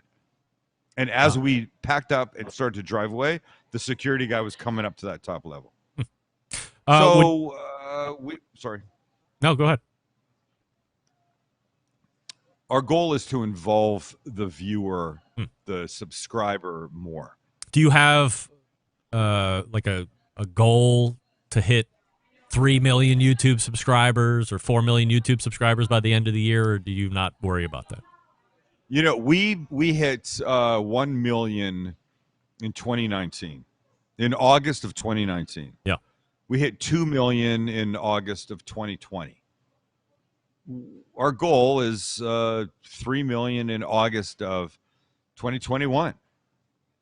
And the way it's going, it feels very much like we'll get there, but you never know. I mean, who knows what happens? People on YouTube, people on TV, people that podcast, the stuff can cool at any moment. I live in fear of saying something so inappropriate in public one day that it ends up on the front page of the newspaper, and that's the end. In public where? Suddenly I go, who knows? Like you just made some offhanded comment in the restaurant or just outside? You never know when you're talking to somebody that you think is, well, we all have our circles of friends, and the closest to you can hear anything, but the further far out the circle grows, the people that are out there generally don't get the same information as the people here. Right. But what if there's a lapse in judgment one day? What if I'm feeling particularly lulled into complacency by a very nice person that says, "What do you think about so-and-so?" And I go, "Oh, I think that person's a whatever." And then, an hour later, it's on social media. Sam the Cooking Guy says so-and-so's this. Yeah. That those things these days, like, I don't think I'm horribly politically incorrect. And the person that says they're never politically incorrect is probably lying. Yeah. There's things that I know are wrong to say, and I don't say them. I try to be good. But what if I slipped out of a casual moment? Why do I talk to you like a therapist? Why do I admit everything that's inside me when I get on this freaking channel, man, and start talking? Well, I think we're all in a similar instance to a degree. It's just like who we are professionally and who we are publicly are at varying levels. So there are some of us that can just get away with saying whatever the hell they want to say, and it's not necessarily going to affect them negatively. And then people that have a little bit more social status, not necessarily more important than you or me, no, not necessarily, has more to lose or tumble. Saying. Yeah, I mean, you have a little bit further to fall if you got loose on something that didn't go well. My kids grew up hearing me say, "Look, if you're asking yourself one night, Mama and I are not around. You're at a party. You're here. We're not here. Wherever you are. If you're asking yourself if you should do something, I'm not questioning the behavior, but if you ask yourself, wonder if I should do this, here's the answer for you. If you're okay with what you're about to do being on the front page of the newspaper, then go ahead and do it. Yep. And I don't know that they've all always listened, but fortunately nothing that's ever happened has gotten that far. And you have girls and I have boys. And generally speaking, I think the men in the audience would say what we all did when we were younger was definitely worse than what many of the women folk did. Look, we all know women that have done some crazy ass stuff. Yeah. But I think in general, statistically speaking, boys do things that are dumber, stupider, worse than girls, right? I would say on the whole. That's how so that's how I try to guide my children. Hear my words when we're not there, young men. But I don't know. I mean, who knows what I could say?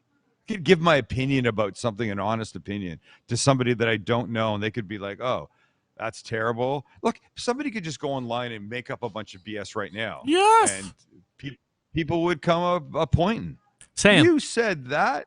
You realize that there are a group or faction of folks out there right now that believe walking among us are reptilian humanoids. Reptilian humanoids. They are walking around among us. So, I mean, you can say anything, and there are some folks that will believe certain things and other folks that won't believe certain things, and that's just the way it is. Just before I got on with you, the people that won the $5,000 Sam's Giving prize from QP Mayo came by to collect, and they were so nice. It's the loveliest family ever. But we were talking about how people say things and blah blah blah. They go, do you read comments and stuff like that? And I said, I want to read comments. I feel like that's my way of participating in our subscriber base. Oh, August, hold on. Oh, Greg, you still there? Yeah. Hello. I can't see you. Can you hear me? I can. I can't see you. You're absolutely gone. 100% gone. Well, just keep talking. You're good. No problem. I can see you. I can hear you. Oh, okay. All right, good. So, so they said the video that we put out that told who all the winners were, they said they were reading them. They go, people are so nice. I go, you're right. And they go, and then people are not so nice. Yeah. They go, we could not believe what people were saying about people that had won or hadn't won or whatever. I go, look, it doesn't surprise me. I want to read comments. I start reading comments, and 10 comments in, I hit a run of about 10 to 5 complete asshole people that are so mean and so brutal. It doesn't upset me. It pisses me off. I slam the computer and I go to Kelly, why did I do this? She goes, because you want to and you shouldn't. You want to see the good. You want to see the good, and I want. You don't. But there's more bad. But there's always more bad. Not see the bad. Of course not. Of course there is. Of course not. You can't.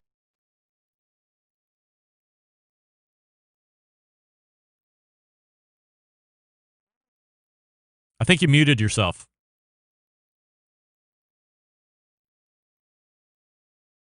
Other side? What about the other side? It looks like it's red. There you go. How's that? Yeah, that's good. Oh, for God's sakes. I couldn't see it from here. I'm your technical AV guy as well here from Cleveland. I'm just going to tell you, this day has not gone well. Since I left my shoot today, it's not gone well. I said, Kelly goes, Greg is going to be the recipient of this? I go, I'm going to try not to. But. I'm going to dial it back. I'm going to have 7 or 8 cocktails, loosen up before we get going, and here we go. So Serenity now, we're watching Insanity later. We're watching Fargo right now. Oh my God! Not the movie, the series. I think it's Netflix. Might be Prime TV, Amazon Prime. It is so good, so good, unbelievable. I'm telling you, if you haven't watched it, Never. you need to. It really is fantastic. All right. Go watch Fargo, the series. Let me ask you these two questions before I let you go. Did Max answer your most popular and your least popular video yet? Let's look. All right. Nope. No. All right. Classic, standard. As you look... I'll have that information next month. No problem. As you look at last year as a whole, is there one particular food trend? It doesn't have to be live fire specifically, but is there one food trend that emerged that you thought took the cake in 2020 or that you didn't see coming that people really glommed onto that surprised you? I was surprised, and not that you led me to this. I was surprised at the unusually large uptick in charcoal cooking. Yeah. And I think that's very simple. Yeah. People at home. Yes, it 100%. takes a little bit of time. It takes a little bit of time, and people had it. First half of the year, oh my God, they probably sold more charcoal in stores than any other first 6-month period ever. Yeah. B&B Charcoal, who People I was talking experiment. about right before you came on the show, has had an incredible time keeping stock levels up because people were home and buying all the charcoal. Exactly right. Yes. Our video the other day, our YouTube video the other day was chicken piccata. And I did it in sort of a backwards sort of way. Grill the chicken. You wouldn't normally do that, but I did it on charcoal, on lump charcoal, and the extra I took home. Had a few bites when I got there. Kelly had a few bites. Then I cut up the rest and put it in a little deli container, just for easy eating out of the fridge. Yeah. The next morning, I went and I had a bite, and I went, "Holy shit! This is exceptional." And a huge part of it is that it was cooked on charcoal. Look, I was the guy for years that said, a gas grill is all I need. Why do I need to take the time to light a big pile of charcoal and deal with that? When I want to eat, baby, I want to eat now. Now, here's what I say. When I think about I want to eat now, I still have to take the steak out of the fridge, the chicken, whatever, leave it on the counter for a half hour, 45 minutes, or an hour. In that time, my chimney of charcoal lights. And then I always talk about adding flavor, right? If you could use one sauce, it would add 2 or 3 flavors extra. That why not do that if it makes sense? Here's what you're making. And on a scale of 1 to 10, you make it perfectly, it could be a 10. But the fact that you now cook that, whatever that was, on charcoal, on lump charcoal, instead of your gas grill, makes it now a 12 or 13 out of 10. And I'm not kidding. Much like you were a dick to the pellet smoker world for a long time.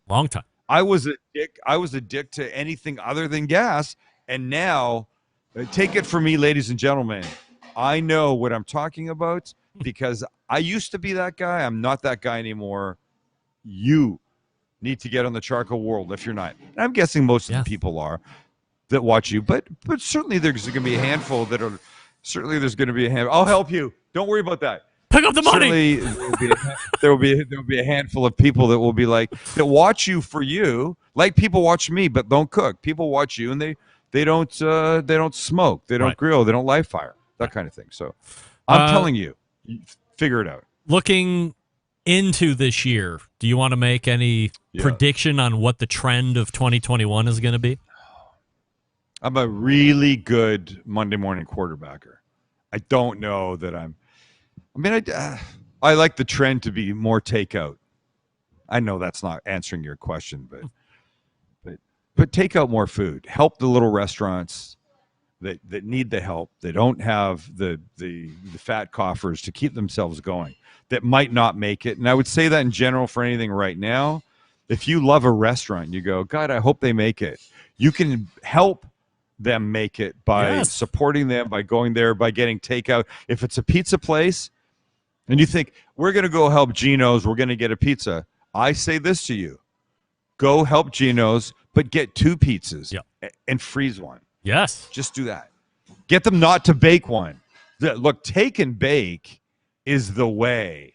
It's a thing. It works really well. We sell flatbreads here. We also sell them made, already hot to eat. You can take them and take care of it yourself at home. And I think people should be thinking about that to help the little guys. Well, I love them, but I don't want a ton of their lasagna. It's fine. Buy a couple, freeze that damn things. Yeah. Lasagna a month from now, cooked Perfect. in your oven is fantastic. Yes. Do that. All right, do that for 2021. Buy from your favorite local restaurants, take and bakes, all that good stuff. You can see Sam. And wait, the one last thought. Sorry, Yes, the one last thought to tag on to that. I have to do this. I know you're mad. I'm running out of time. But if you're going to make a lasagna, make 2 of them. Freeze one. Right.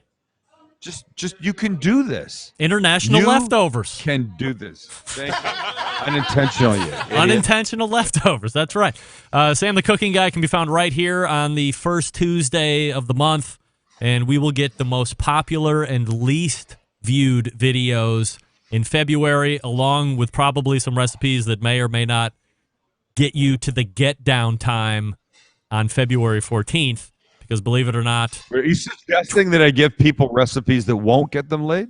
No, I'm saying make sure you tune in because you are going to be getting recipes that are going to be get down time worthy. And that's what we want on this show. That's why we're having you on.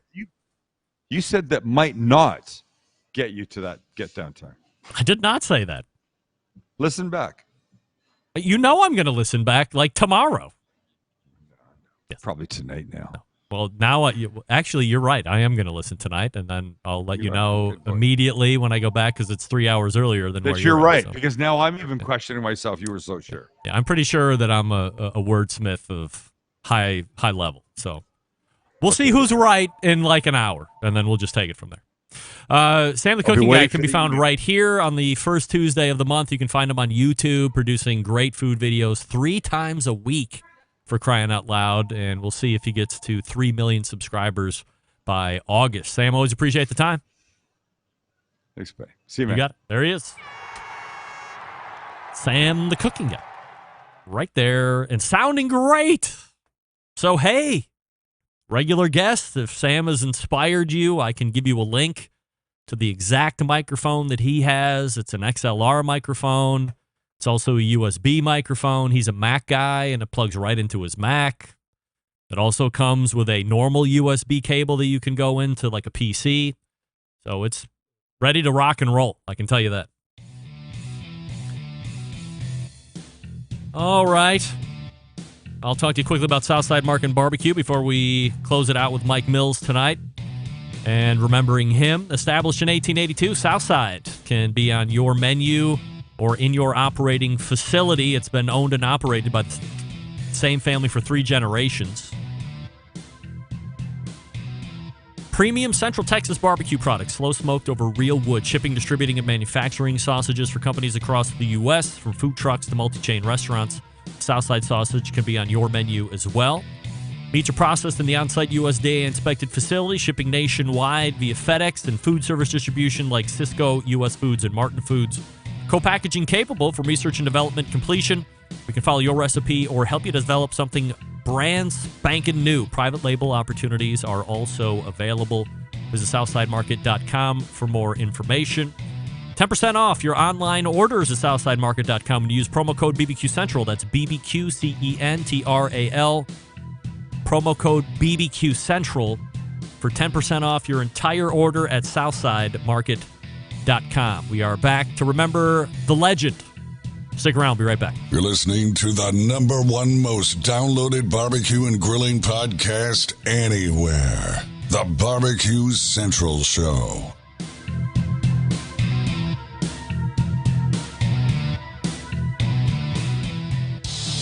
Celebrating over 10 years of prolific and unparalleled live fire barbecue and grilling talk. And yes, it's still being done from Cleveland, Ohio. You're listening to the BBQ Central Show. Hey, head on over to SmokingWithSmithfield.com and get involved with the Committed Cooks program. That's happening again here in 2021. And we're looking forward to getting Laura Paul on the show so we can announce the 2021 Smithfield Grant Program winners as well. That is smokinwithsmithfield.com. Everything else can be found at smithfield.com. And they are back on board for 2021 as well. So we thank them. Thanks again to Sam the Cooking Guy for joining me last segment and talking about some food-related items and some things to look forward to in 2021 and what he thought the momentous 2020 event of food was. All right, so I wanted to spend the rest of the show here taking a look back at a man known as the Legend, Mike Mills from 17th Street Barbecue. If you're not familiar with him, this should definitely give you a very quick and good background on Mike and kind of how he got started and what kind of a guy he was. Very salt of the earth, very genuine, and again, eager to help and have a barbecue conversation with you. The first clip I'm going to play, by the way, all these sound clips are coming from my interview that I did with him at the National Barbecue and Grilling Association's I Am Barbecue. It was a couple of years ago. Last time it was in Fort Worth. And this was done in the, what's it called? The Stockyards or, wherever it was there in Fort Worth. So great location. As I was pulling these clips, I have to say that I'm really happy looking back at it now a couple of years ago on how good the sound quality was in this. I mean, I had the gear and the microphones and all that stuff, but to hear it back again after having had some decent amount of time away from it, very happy with how these actually turned out. So since we were at NBBQA, I asked Mike his thought of the benefit of being a member. Yes, you can do that. And there are people out there right now that have been coming for, I'm going to tell you, 10 years, 15 years. They're not barbecuers. They're groupies, I guess, but they're here at every convention. I look for them. I miss them. But they love to be around the people. They barbecue at home themselves, but they're not in the business. You think, well, why would you spend money doing it? They just enjoy learning about it. They'll talk about it. But if you want to learn how to barbecue and talk barbecue and find out where to go for this or that, if you're apt to go to their place of business, try to find these things out, they probably won't have time for you. But for whatever reason, they've got time here. And they're willing to share and give it away. Yeah, that's true. And seeing a lot of the big names at that conference, you could just stroll right up to them and start a conversation. They were happy to chat with you for the most part. So I agree with Mike on that. The next clip is the early barbecue memories for a very young Mike Mills. From the time that I was in the crib looking out the window, my dad was outside barbecuing. Of course, I could hear the going on outside. My mom would come in and open the blind up, and my crib was right next to the window there. And the first thing you know, I started screaming. I wanted to go outside and be with my dad, but he barbecued every weekend. If he wasn't barbecuing, he was fishing. He was a salesman on the road, sold cigarettes, but he loved to barbecue. Every weekend, he would barbecue in the backyard. It was a family affair. Everybody in the neighborhood would bring meat over to him. If he's cooking chickens that day, you all better bring chicken. Right. Don't bring a hog. Right. Of course, my job on that was he built me a wheelbarrow out of an orange crate. My job was to bring the wood over to the fire. So there's his earliest memories of barbecue and starting out as the fire wrangler. I think that's what Steven Reichlin calls the guy that's in charge of keeping the fire going at his TV shoots. So Mike Mills, a early fire wrangler for his dad, who was barbecuing every weekend. I don't know if you heard that in the beginning part, but his dad was a cigarette salesman. I mean, that's kind of mind-blowing.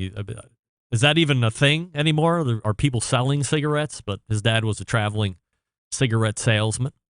As far as how Mike grew up, and was he from a family of wealth, or was he a poor kid? I didn't know we were poor because everybody in town was basically poor except there was one kid, and he was a friend of mine. He always had better toys. He had a bicycle, and this family had taught him to share because he was more fortunate than the rest of us. I had no clue that we were poor. We had food on the table, and, I just thought that when you got toys that they were homemade. It's just a way of life. I wouldn't trade that time. I thought if you had toys, they were homemade. That's right. Man, but that's it. If that's what you're growing up around, if that's what you know, you don't know. Kids don't, really know unless you're in a in a place where there is that big of a discrepancy between the kids that got it and the kids that don't. Typically you're in a situation where the majority of folks around you are probably in a similar situation, so you're really not missing out on things that you don't have, I guess. So asked Mike if he went to college, and then he told me about the first business he ever got into. I did. I was a 2-year college at that point in time. I am actually a dental technician by trade. Really? Yes. Falsies was my game, and I used to always jokingly say that I had to learn how to cook meat tender enough for them to be able to eat them with a set of dentures. Right. I still have a dental laboratory today. I opened the doors January the 2nd in 1962, and I still have that dental laboratory today. It's 2 blocks from where my restaurant is. Wow. And there are 2 of them there, and I taught them how to do the work. So you're making dentures? Yes. That's my dentures, crowns, bridges, this type of thing. I don't do that anymore. Wow. I don't know why I still have it, but I enjoyed that. Always wanted to back up and make sure I had a job to go to. Yeah. In that respect, I'm old school.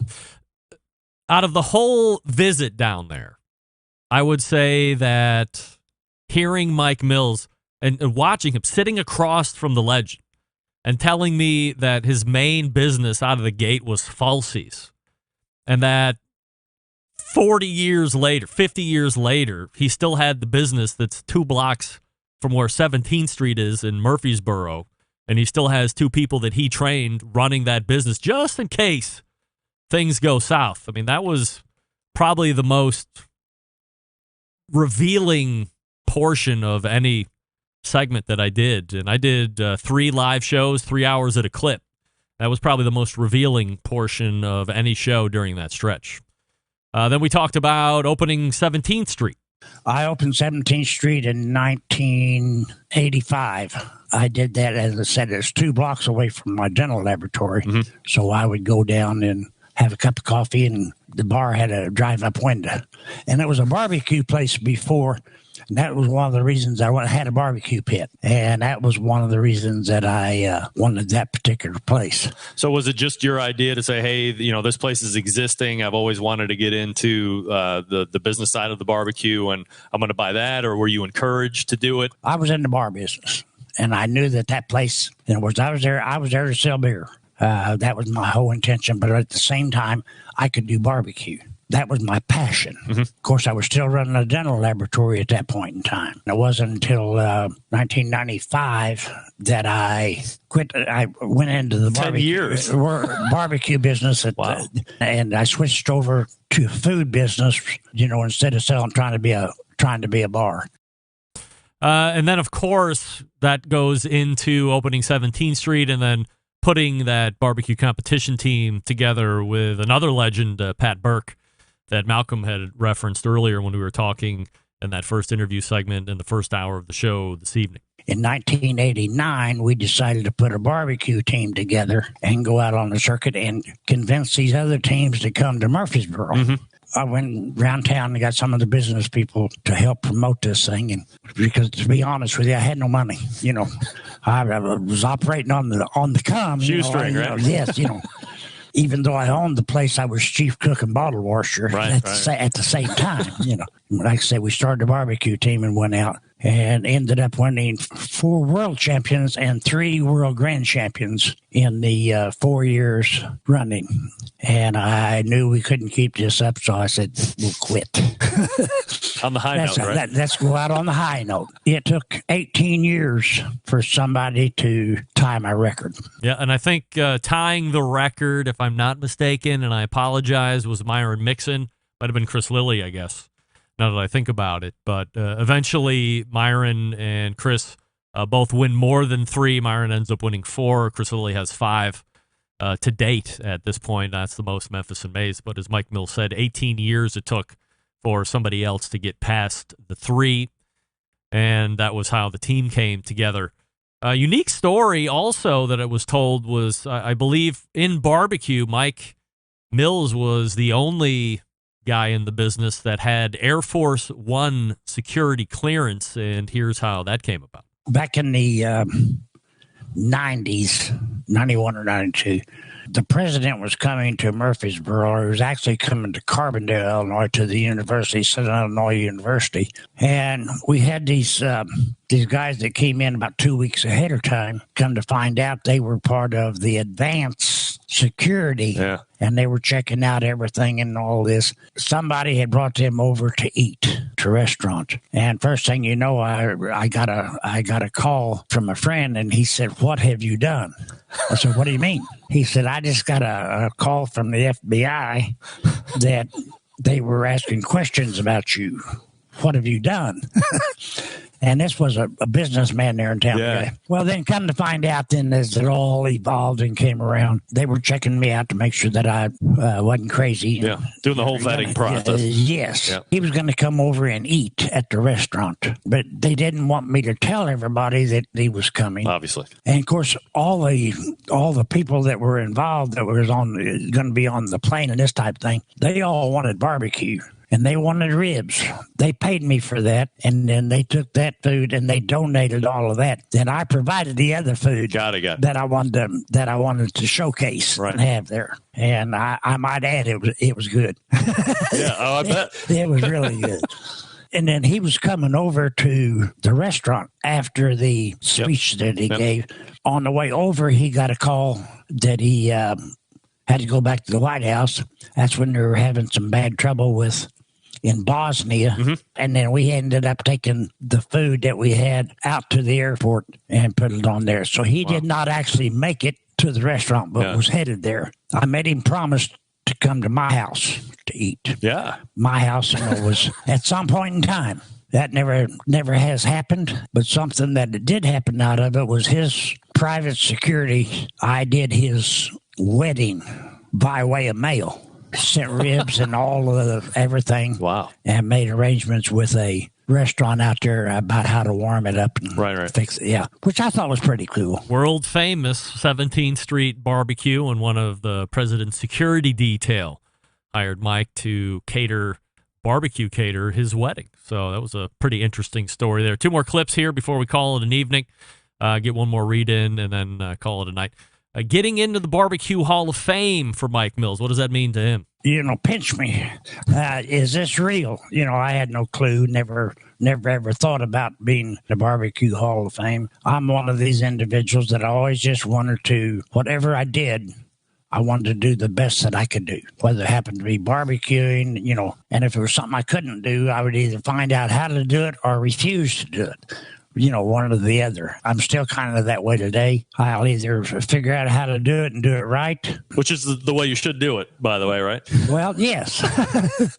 or just not do it. So there'll be somebody that's better at something than I am, and that's who I'm going to recommend, or I'm going to get help from them. I don't care if I was making false teeth, I wanted to do the best that I could do. And I always jokingly say that I had to learn how to make dentures that you could eat ribs with. That's a story that I had no idea that you were in the teeth business. So just when I think I know everything about everybody and you do all the research, nobody ever mentioned anything about the dentures. Nobody ever mentions that part, do they? No, never. It's Mike Mills rounding out the first day of broadcast here at the National Barbecue and Grilling Association. We're going to do it again live, noon to 3 on Friday and again on Saturday. Mike, really appreciate it. Thank you very much Thanks for the stopping opportunity. through. Yeah, so there you go. 8 clips of the legend that he was known. For folks that are familiar with the live fire industry, all you had to say was the legend, and you knew you were talking about Mike Mills there, undoubtedly. So personality and a man that will be missed within the industry. And, of course, we continue to pass our good thoughts to Amy Mills and the whole family out there, 17th Street and the extended family. You can get that replay in its entirety through social media. You can email me, and I can send you a link there. It's like an hour and 52 minutes into that first day of NBBQA broadcasting.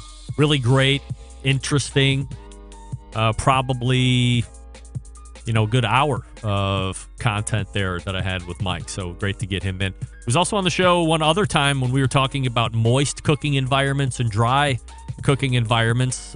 Mike was part of the moist faction, and Mike Davis was the dry environment guy from Lotta Bull Barbecue, a multiple grand champion and reserve grand champion over there at the American Royal. So that was kind of a unique segment that I did. That was the first time I ever had Mike Mills on the show. It was when he was doing the moist versus dry environment. Great stuff. All right, let me talk to you quickly about Big Papa Smokers, the one-stop online shop for all things barbecue and grilling related. You want the popular seasonings and rubs, right? Sweet Money, Cattle Prod, Cash Cow, Double Secret Steak Rub, Little Louis Seasoned Salt, Hallelujah. And the list goes on. Again, 13 perfectly balanced flavors. They also have sauce to choose from. Granny's barbecue sauce, great all by itself, or you can start to tinker. Want to use it as a base sauce? Fine. You want to leave it alone and have a great sauce all by itself? You can do that as well. They're selling grills and cookers, and you know that. If you're looking for a versatile smoker that's easy to use, the Mac 2-Star General Pellet Cooker is the one you want to check out. Big Papa is the exclusive Mac dealer, and they're even offering special packages. If you don't like pellet smokers, you can try the old Hickory Ace BP. If you're not sure of what you need, call and ask questions, 877-828-0727. That's 877-828-0727. Or shop the website, bigpopsmokers.com. That's BIGPOPPA smokers.com. And we're back to wrap the show right after this. Stick around. We'll be right back.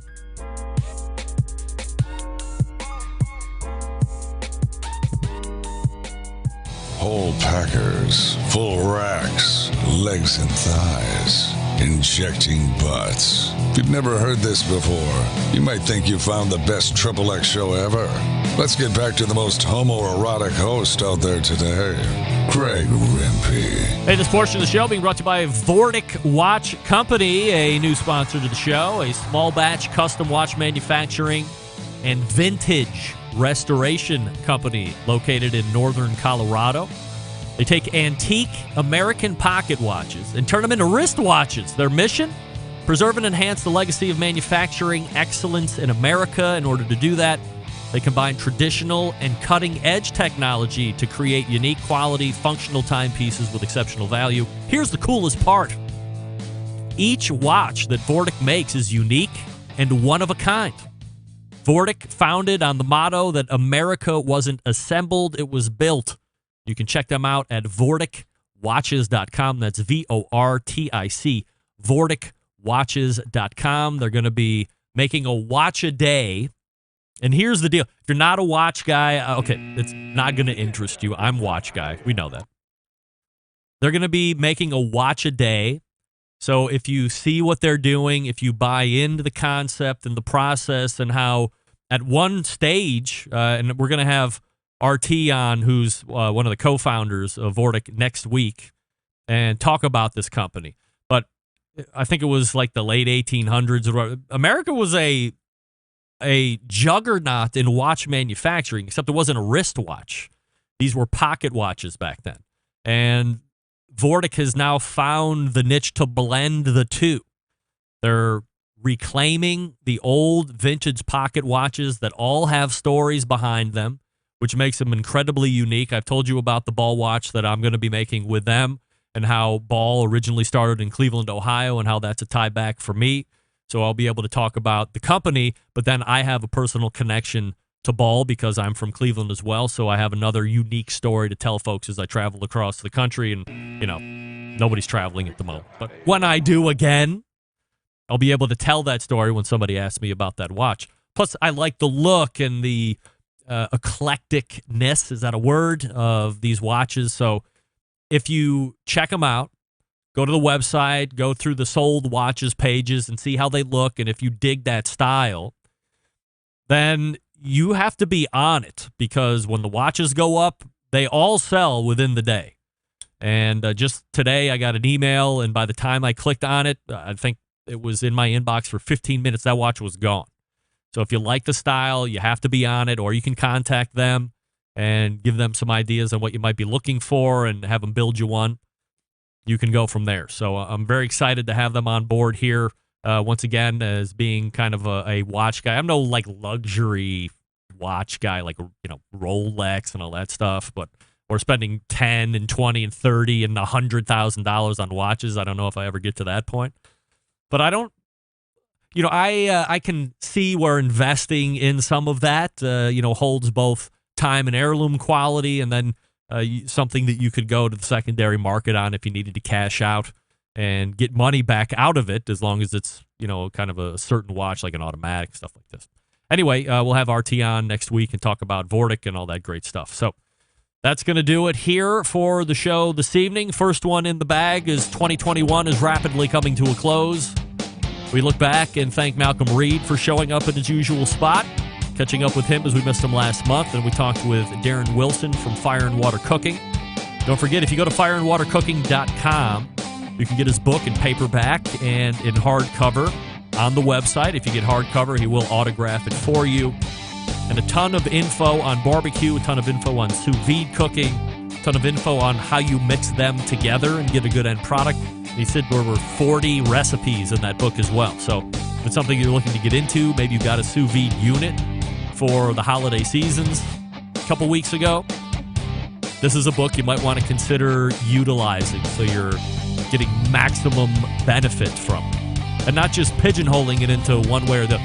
As Darren said, sous vide cooking is not an end-all, be-all. It's a incomplete cooking method that you can match with other stuff to complete the experience.